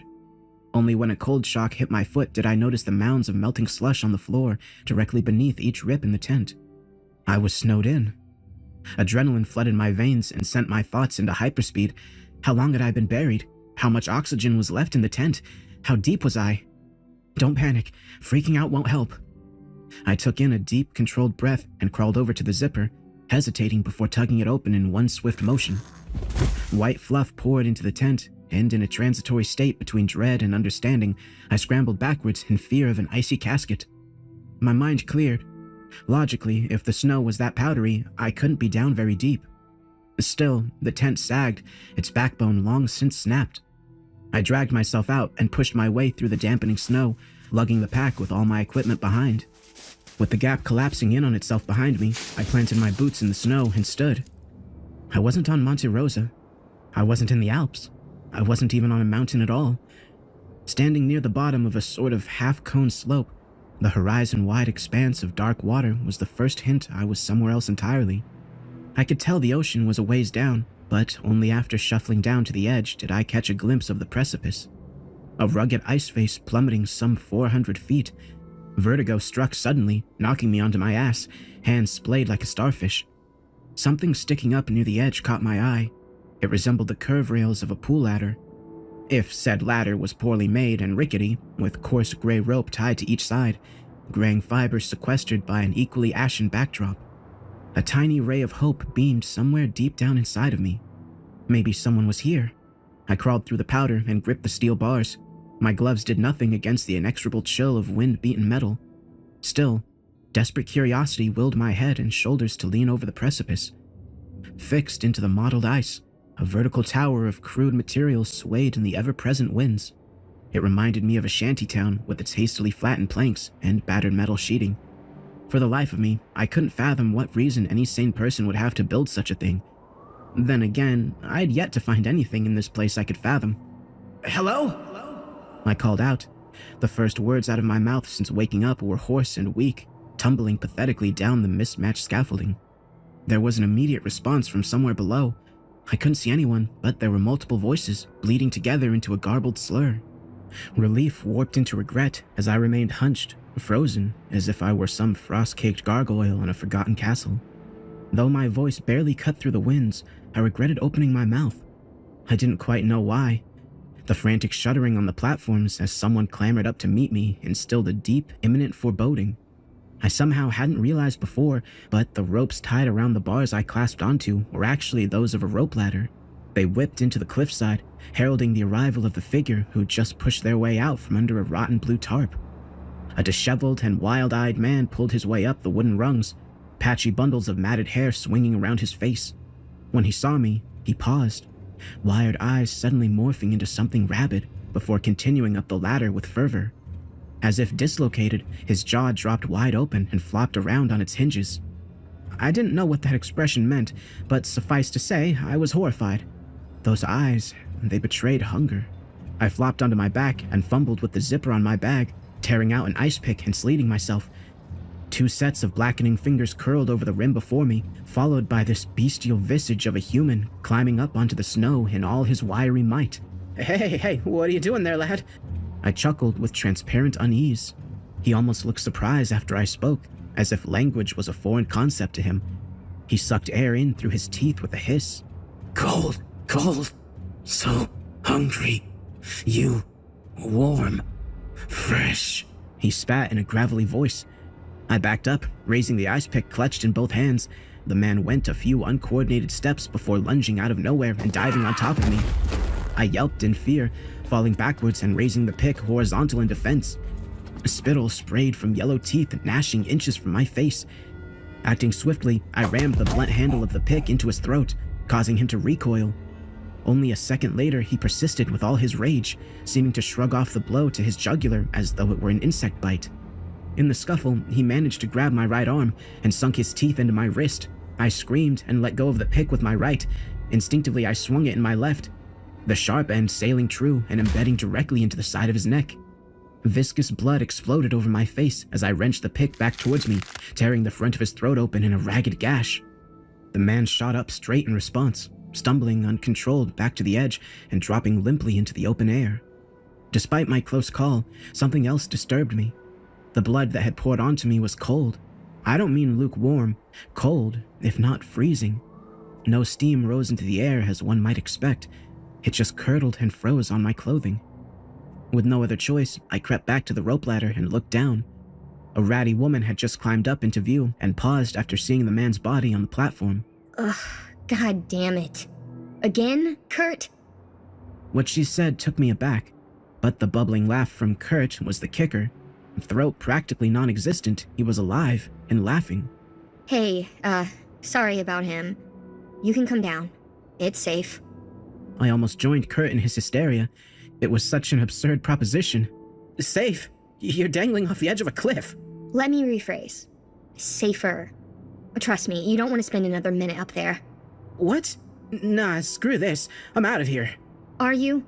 Are you really? Take a look around. Where in the name of God do you think you are right now? No idea, but even if my chances are 1 in a million at getting home, I'd rather die out there than stay here. Me too, traveler. Me too. With that, the conversation was over. The woman turned her attention to Kurt. I refused to witness any more of this madness and stormed off back up the slope I'd come from. After a few steady paces, I stopped dead in my tracks. Something was off. Imperceptible movement in the snowfield. Distant thuds growing nearer. I squinted to make anything out, but I didn't need to. There, near the buried tent I'd crawled out of, the falling snow outlined an absence. Empty air. A strong gust flung pale dustings off the ground to form a haze, and in it, the shape was clear. I couldn't tell you what it was, only what it resembled. Serpentine in form and of simply vast size, it coiled through the haze the way an air bubble darts through water. 2, maybe 3 sparsely spaced legs jabbed out of the ground, leaving clear imprints of whatever this thing was. Scythe-like mandibles sliced through the air towards me. It wasn't a hallucination. I could hear its sharp limbs clacking, feel its heavy steps through the ground. I reneged on my words and scampered back down the ladder. Vertigo be damned, I couldn't stand up against whatever the hell that thing was. The girl was still tending to the man whose throat I'd torn out and shot a glance over to me. Told you. She said with an ill-fitting smile. What the hell is that? I couldn't see it. Well, I could, but... It's fine. They won't come down here. I sank to the floor, if it could even be called that, and a sudden wave of despair overtook me. I hadn't the first clue where I was. Something deep in the recesses of my mind doubted I was even on Earth anymore. I'm Eleanor, by the way. Shaking, I looked over to her with a grimace, then promptly winced from the pain of freezing wind whistling through my teeth. Nicholas, how are you so nonchalant right now? How long have you been here in this hell? How long? Hell if I know. Time doesn't have a say anymore. Not for me. It's not as if clocks work here, even if I wanted to know the time. A day could be months, years, and a night could be 5 minutes, or vice versa. There's not many things a man can do when faced with impossibility. Do you deny, to enkindle self-detriment, or accept and give up so easily? A question of hopeless fight versus hopeless submission. Look, how about you come down with us, get some shelter? I know it's not optimal, but believe me when I say it's a paradise to living up there. Before, I had Rob to guide me. Whether he's still in the world I knew, or he's here somewhere, I don't know. I should hope he made it out. But the coward in me also hopes to see him in this cursed place. To let him take the lead, and the same cowardice in me chose to stay with Eleanor, Kurt, and the rest. The rope ladder ran down through entry level. A group of us sat on a 9-foot square base of cobbled ply and sheet metal, enclosed by flapping rolls of sun-bleached canvas and tarp. A room by some sliver of a margin. At the time, there were 6 of us. A paler, sharp-faced man introduced himself as Aaron, and spoke on behalf of Kurt. The hunger, you see, it breaks you down. However strong you think you are, you'll never win against it. To eat anything substantial is a godsend, let alone something warm. Of the remaining 2 were Naya, a tan woman whose dappled skin displayed mild vertigo, and an older gentleman bearing several tight pink scars over his hands. Same for his face. Well, what could be seen of it past a graying beard. He doesn't remember his name. Everyone calls him Iago or Santiago. Something Hemingway. Never read his books myself, but as far as wind-beaten fishermen go, Iago certainly looks the part. It took a while of idle chatter for me to finally come around to the question seeping through my thoughts. So, how do you survive here? 8 words were all it took to derail the conversation and have them exchanged pitied glances. Ain't a matter of surviving, son, Yago rasped. It's a choice between lesser evils. I was exacerbated. What does that even mean, you old... Yago's sunken eyes toppled my will, and I trailed off. He huffed, more with fatigue than frustration. Try as you might, it can't die in this place. I went to bite back, but swallowed my words as I remembered Kurt. He laid beside us under a dirty sheet. Naya must have caught on because she reached over and tugged the fabric down to reveal Kurt's injury. Now his ruined throat was filled with what looked to be ice, only the ice looked tainted, putrid almost, with sallow mycelia exploding within.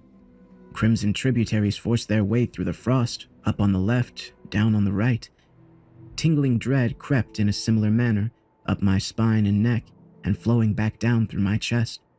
If this was reality now, then, well, I don't know. What moral is there? What sadistic law of nature permits this? With no other choice, I've learned quickly what to do and what to avoid, either empirically alongside my fellow captives or from their lessons.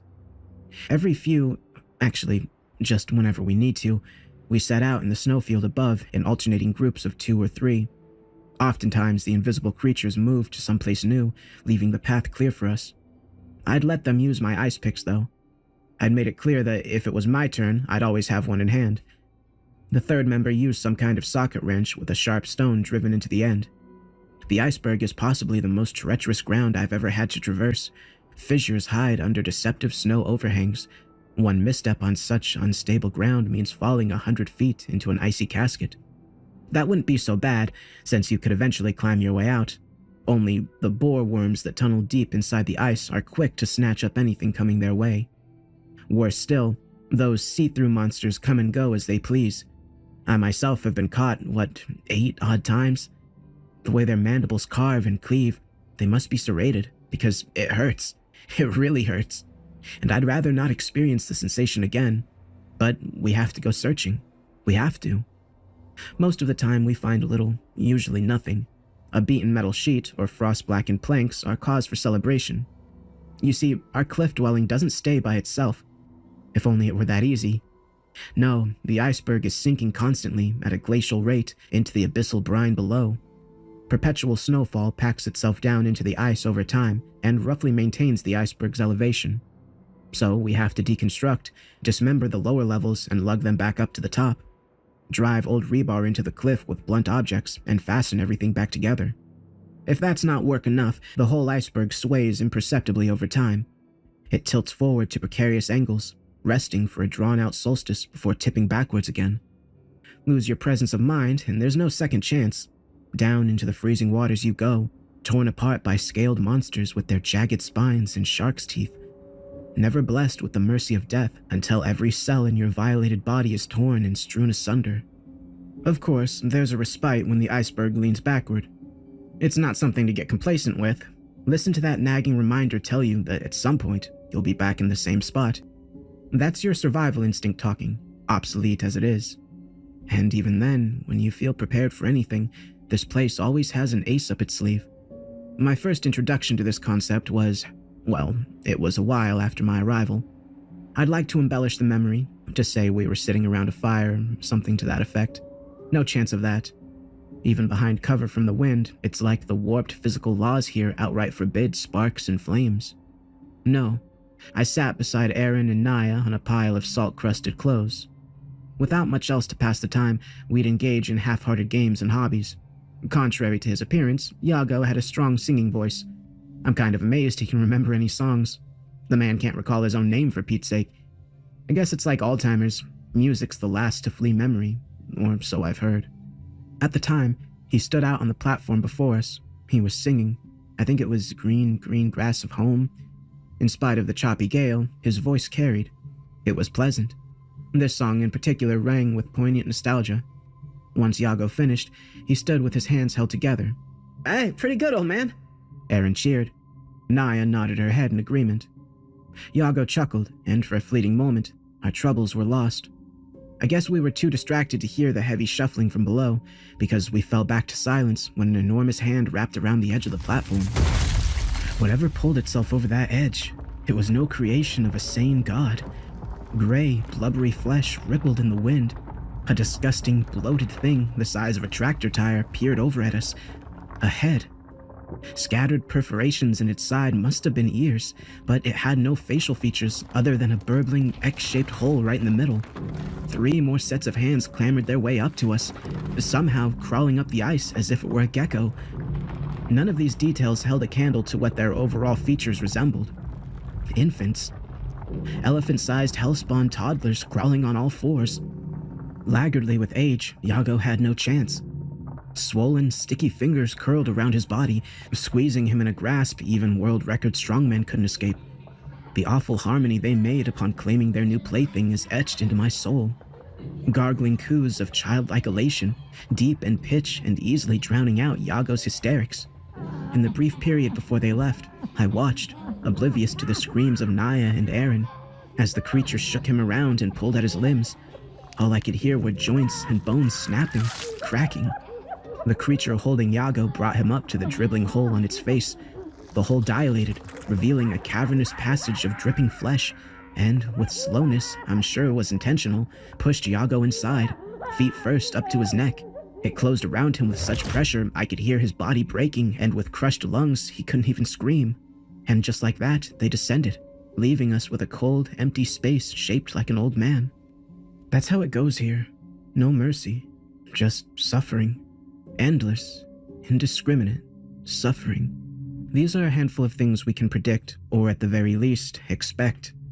It may be logical to melt the ice and drink it. We are, after all, still subject to thirst and hunger, despite needing no food or water to live. Fresh snow from up above is okay, but the ice is bad water. It's rotten. It putrefies and becomes teeming with disease. In particular, it hosts some kind of parasite. Drink it and they'll start breeding inside you until your organs are rife with them. They sap any moisture they can from your body, drying you into a shriveled husk. Oh, and they're permanent. Literally no way of getting them out. I mentioned borer worms before. They're not an issue most of the time. Sometimes, if you look deep into the ice cliff, you can see them burrowing within. They're lightning fast though, so I can never get a clear picture of them. From what I can gather, they're long, thick, and leech-like. Their heads open up to reveal strangely mechanical sets of spike balls which spin against each other to grind through the ice. I don't know if they're immune to the parasites. Maybe they're symbiotic. Worm eat ice, parasite take water, who knows? This nameless hell has fates of plenty, except one: death. I didn't know how it worked at first, but it later on became clear. Months, perhaps years after Yago's abduction, something happened that was gut-wrenching and incredible in equal measure. About 25 feet from us, the ice began growing outwards. A small mound at first, swelling like rotten pustules. It was when a familiar visage began forming that it clicked, and we built a walkway across. Through some uncouth law of nature, Yago grew in the form of an ice sculpture. Then color flushed his skin, starting at his fingertips and slowly spreading. He eventually broke free with a crack and a pop and fell down into our arms, vacant-eyed and nude. A grotesque and wholly unnatural birth. Yago was never the same after that. Deference held our tongues from prying, until the curiosity got too much to bear.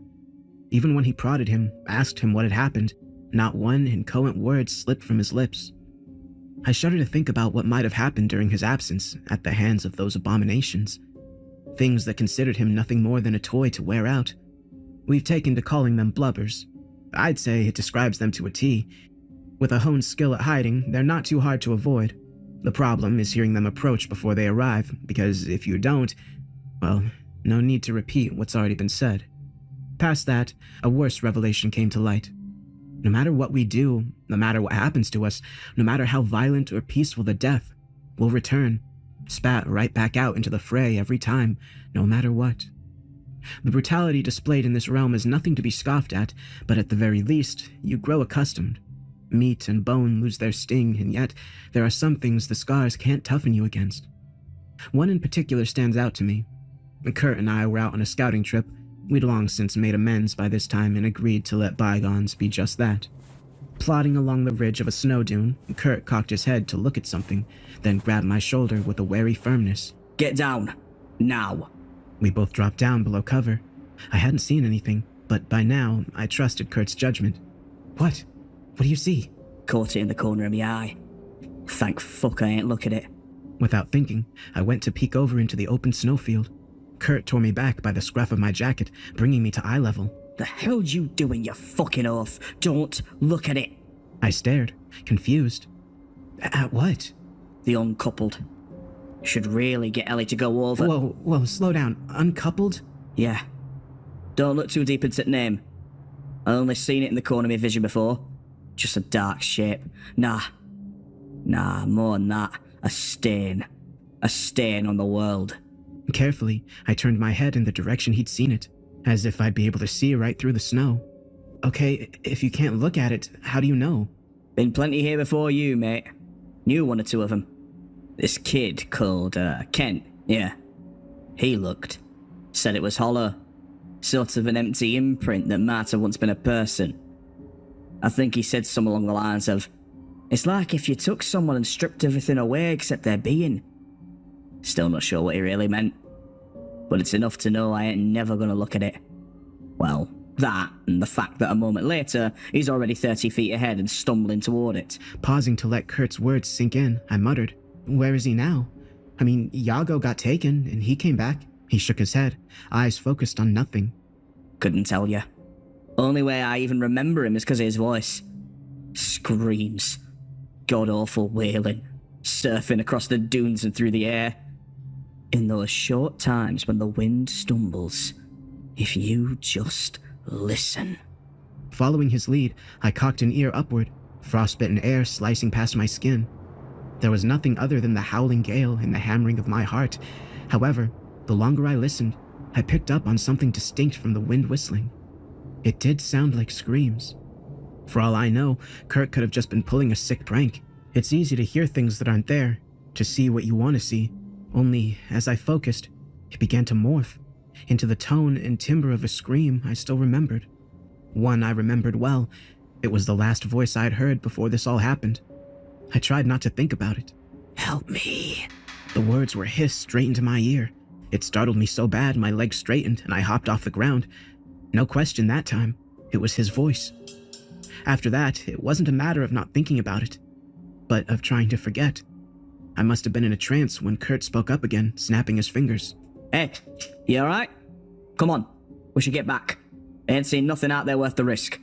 Just, if you ever see something in the corner of your eye, something darker than dark, leave. I nodded, grimacing, and we made our way back to our home. If constant, freezing snowfall wasn't enough, the weather knows worse cruelty. For the most part, we have shelter if it starts raining anything untoward. If you're caught out in the snowfield, though, well, let's say you'll be back in a few weeks at best, months or years at worst. That happened one time while Eleanor and Aaron went scavenging. They must have been on their way back when it started raining these razor-sharp ice shards, finger-sized blades that sliced through the canvas and embedded deep into wooden platforms. Pain snarls from above heralded Aaron's arrival, the rope ladder quivering under his descent. The best way I can describe how he looked was as if a shrapnel grenade had detonated 3 feet in front of him. Well, all around him, really. Deep, weeping gashes littered his body, and strands of flayed skin danced in the wind. It was like looking at a mangled, human-shaped version of those cheese strings. You know, the ones you peel off? I wish I could taste one of those again. Anyway, there wasn't much more we could do except bandage him up. Even then, it was more so we didn't have to see his injuries. I realized in my stupidity something we'd overlooked.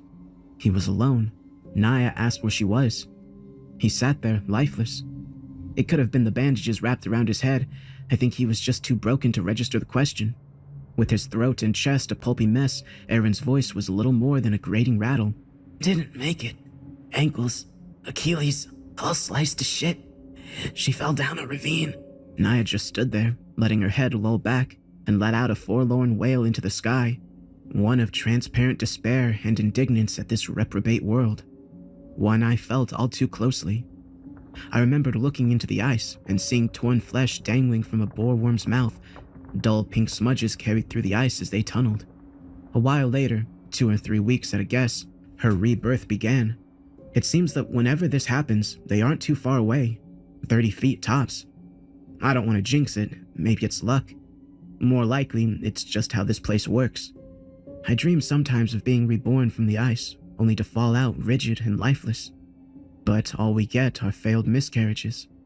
There's one thing I find worthy of putting on paper, and that is the storm. It happens at random, according to Kurt. There's no pattern to its visits. I've only witnessed it twice in my time here. The first time it swirled on the distant skyline, I found myself totally wrapped in its magnificence, a terrifying sight to behold. We'd been imprisoned in a night that must have lasted at least 2 or 3 years, relatively speaking.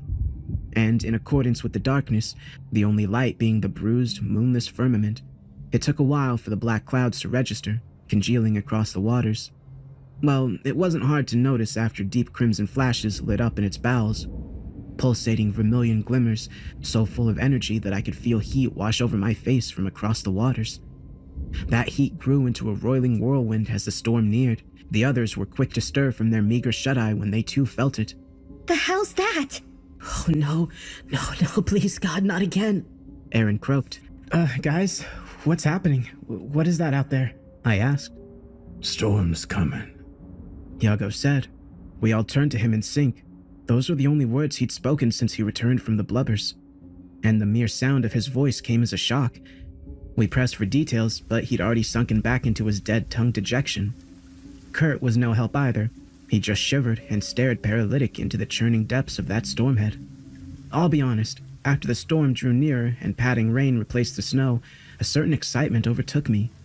Inky blots darted across the flashing lights deep in the storm clouds, captivating me in awe. I threw my head back and opened my mouth, allowing the rain to splash its warmth across my tongue. It felt heavenly. The sensation of warmth after so long deprived was like nothing I'd felt before. The euphoria was short-lasting, and concern replaced it as the raindrops turned scalding. When they started to burn and sizzle off my face, I flinched and dove back under the cover. Before long, the air was an all-encompassing haze of steam. It was like we'd entered some malfunctioning steam room. Each breath brought with it a flaring heat that spread from my lungs to the rest of my organs. It's funny, isn't it? In winter, it's cold and dreary, and you wish it was summer instead. Then when summer rolls around, the beating sun and stifling nights make you yearn for the colder seasons. In that boiling cloud, I begged for the cold to come back. At least we could layer up in the coats and pants. There was nothing to be done about the heat. You can't exactly take your skin off when it's too hot. Momentary relief came as cool, trickling streams from above. My relief was sorely misguided when I understood what it was. Meltwater. Minor runnels quickly inflated to a formidable downpour, then into a violent rapid. Nothing could be heard over the roar of rushing water. Blind, breathless, and panicking, I reached out for a hold. My fingers wrapped around metal, a pole driven into the ice. I held on with everything I had, but there was a thump beside me, a gurgled shriek. Eleanor. Despite my total exertion to keep from being swept away, I outstretched a hand. Ellie, grab my hand! I said, a candle in the wind to the rapids. Without delay, I felt her slippery fingers intertwine with my own. I heaved. I felt as if my spine would snap right there and then. I didn't have the strength. The cold torrent sapped all of the excess energy from my muscles. Help me! Following the cry, I barely made out Kurt clinging helplessly to a torn canvas. The steam swallowed him up again, and my stomach knotted when a harsh tearing noise scraped my eardrums. In total, uncut despair, I watched as Kurt plummeted past the platform and out of sight. As if on cue, Ellie's fingers slipped away. My heart felt as empty as my palm. Her screams faded from my ears, replaced by the incessant torrent. I don't remember the wait following. Only the waterfall suddenly abating, giving way to a familiar gray murk hanging in the sky. Kurt and Eleanor were gone. In any other situation, I might have found solace knowing they drowned, or perhaps even died on impact with the ocean. Of course, that was out of the question. We were left knowing with absolute certainty they were going through unimaginable suffering, and far more to come. Whether at the hands of unseen leviathans, blubbers, or any other nameless thing lurking in the depths, it didn't matter. I just hoped whatever found them was vicious enough to tear them apart, digest their bodies into nothing, and allow them to return.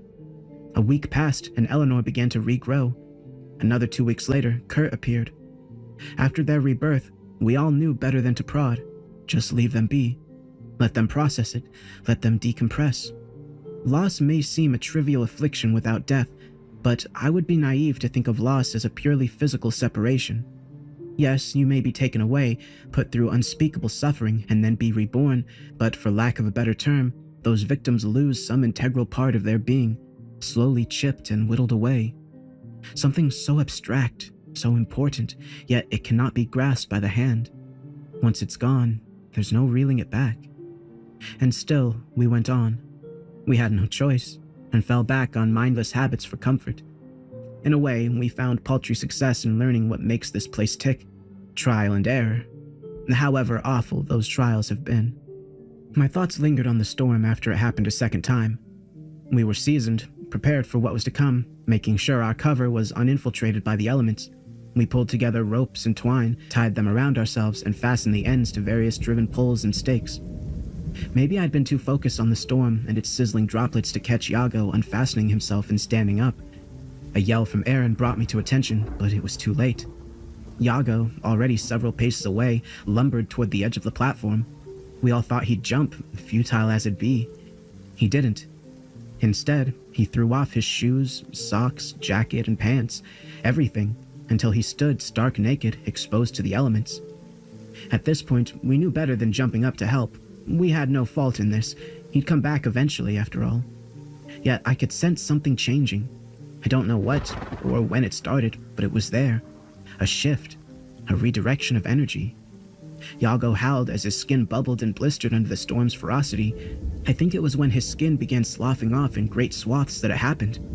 Without warning, Iago's entire being burst into a furious red flame, a sparking vermilion plasma crackling with the intensity of lightning. Eyes watering from the heat, I watched transfixed as his silhouette, shrouded in hellfire, seemed to be eaten away into nothing. Not a puff of smoke or steam bellowed from him. His backlit shadow disintegrated inch by inch until the last smattering of fragments were burned away entirely. Absolutely nothing remained of Iago once the storm passed. Not one stray hair or nail fragment. Of course, we expected him to grow out from the ice face, right away in fact. Nothing happened. We scanned every last inch of the cliff. Nothing. It's been... hell, I can't even guess how long it's been since then. It's all so damn arbitrary. Meaningless. Could be decades, centuries, millennia. My family might be long dead by now. Hell, humanity could have already gone extinct. And in all that time, I've yet to see a hint of Iago's return. Maybe he's in another worse place. Maybe he's dead. Or maybe he made it back home. Those are the only possibilities I can imagine, and as far as I can see, that's a 2 out of 3 chance of escaping this place. Escaping eternity. Next time the storm comes around, I think I'll follow that old man's example. Stripped down to my most human form, raw for the whole world to see. And maybe, just maybe, the rain will set me free.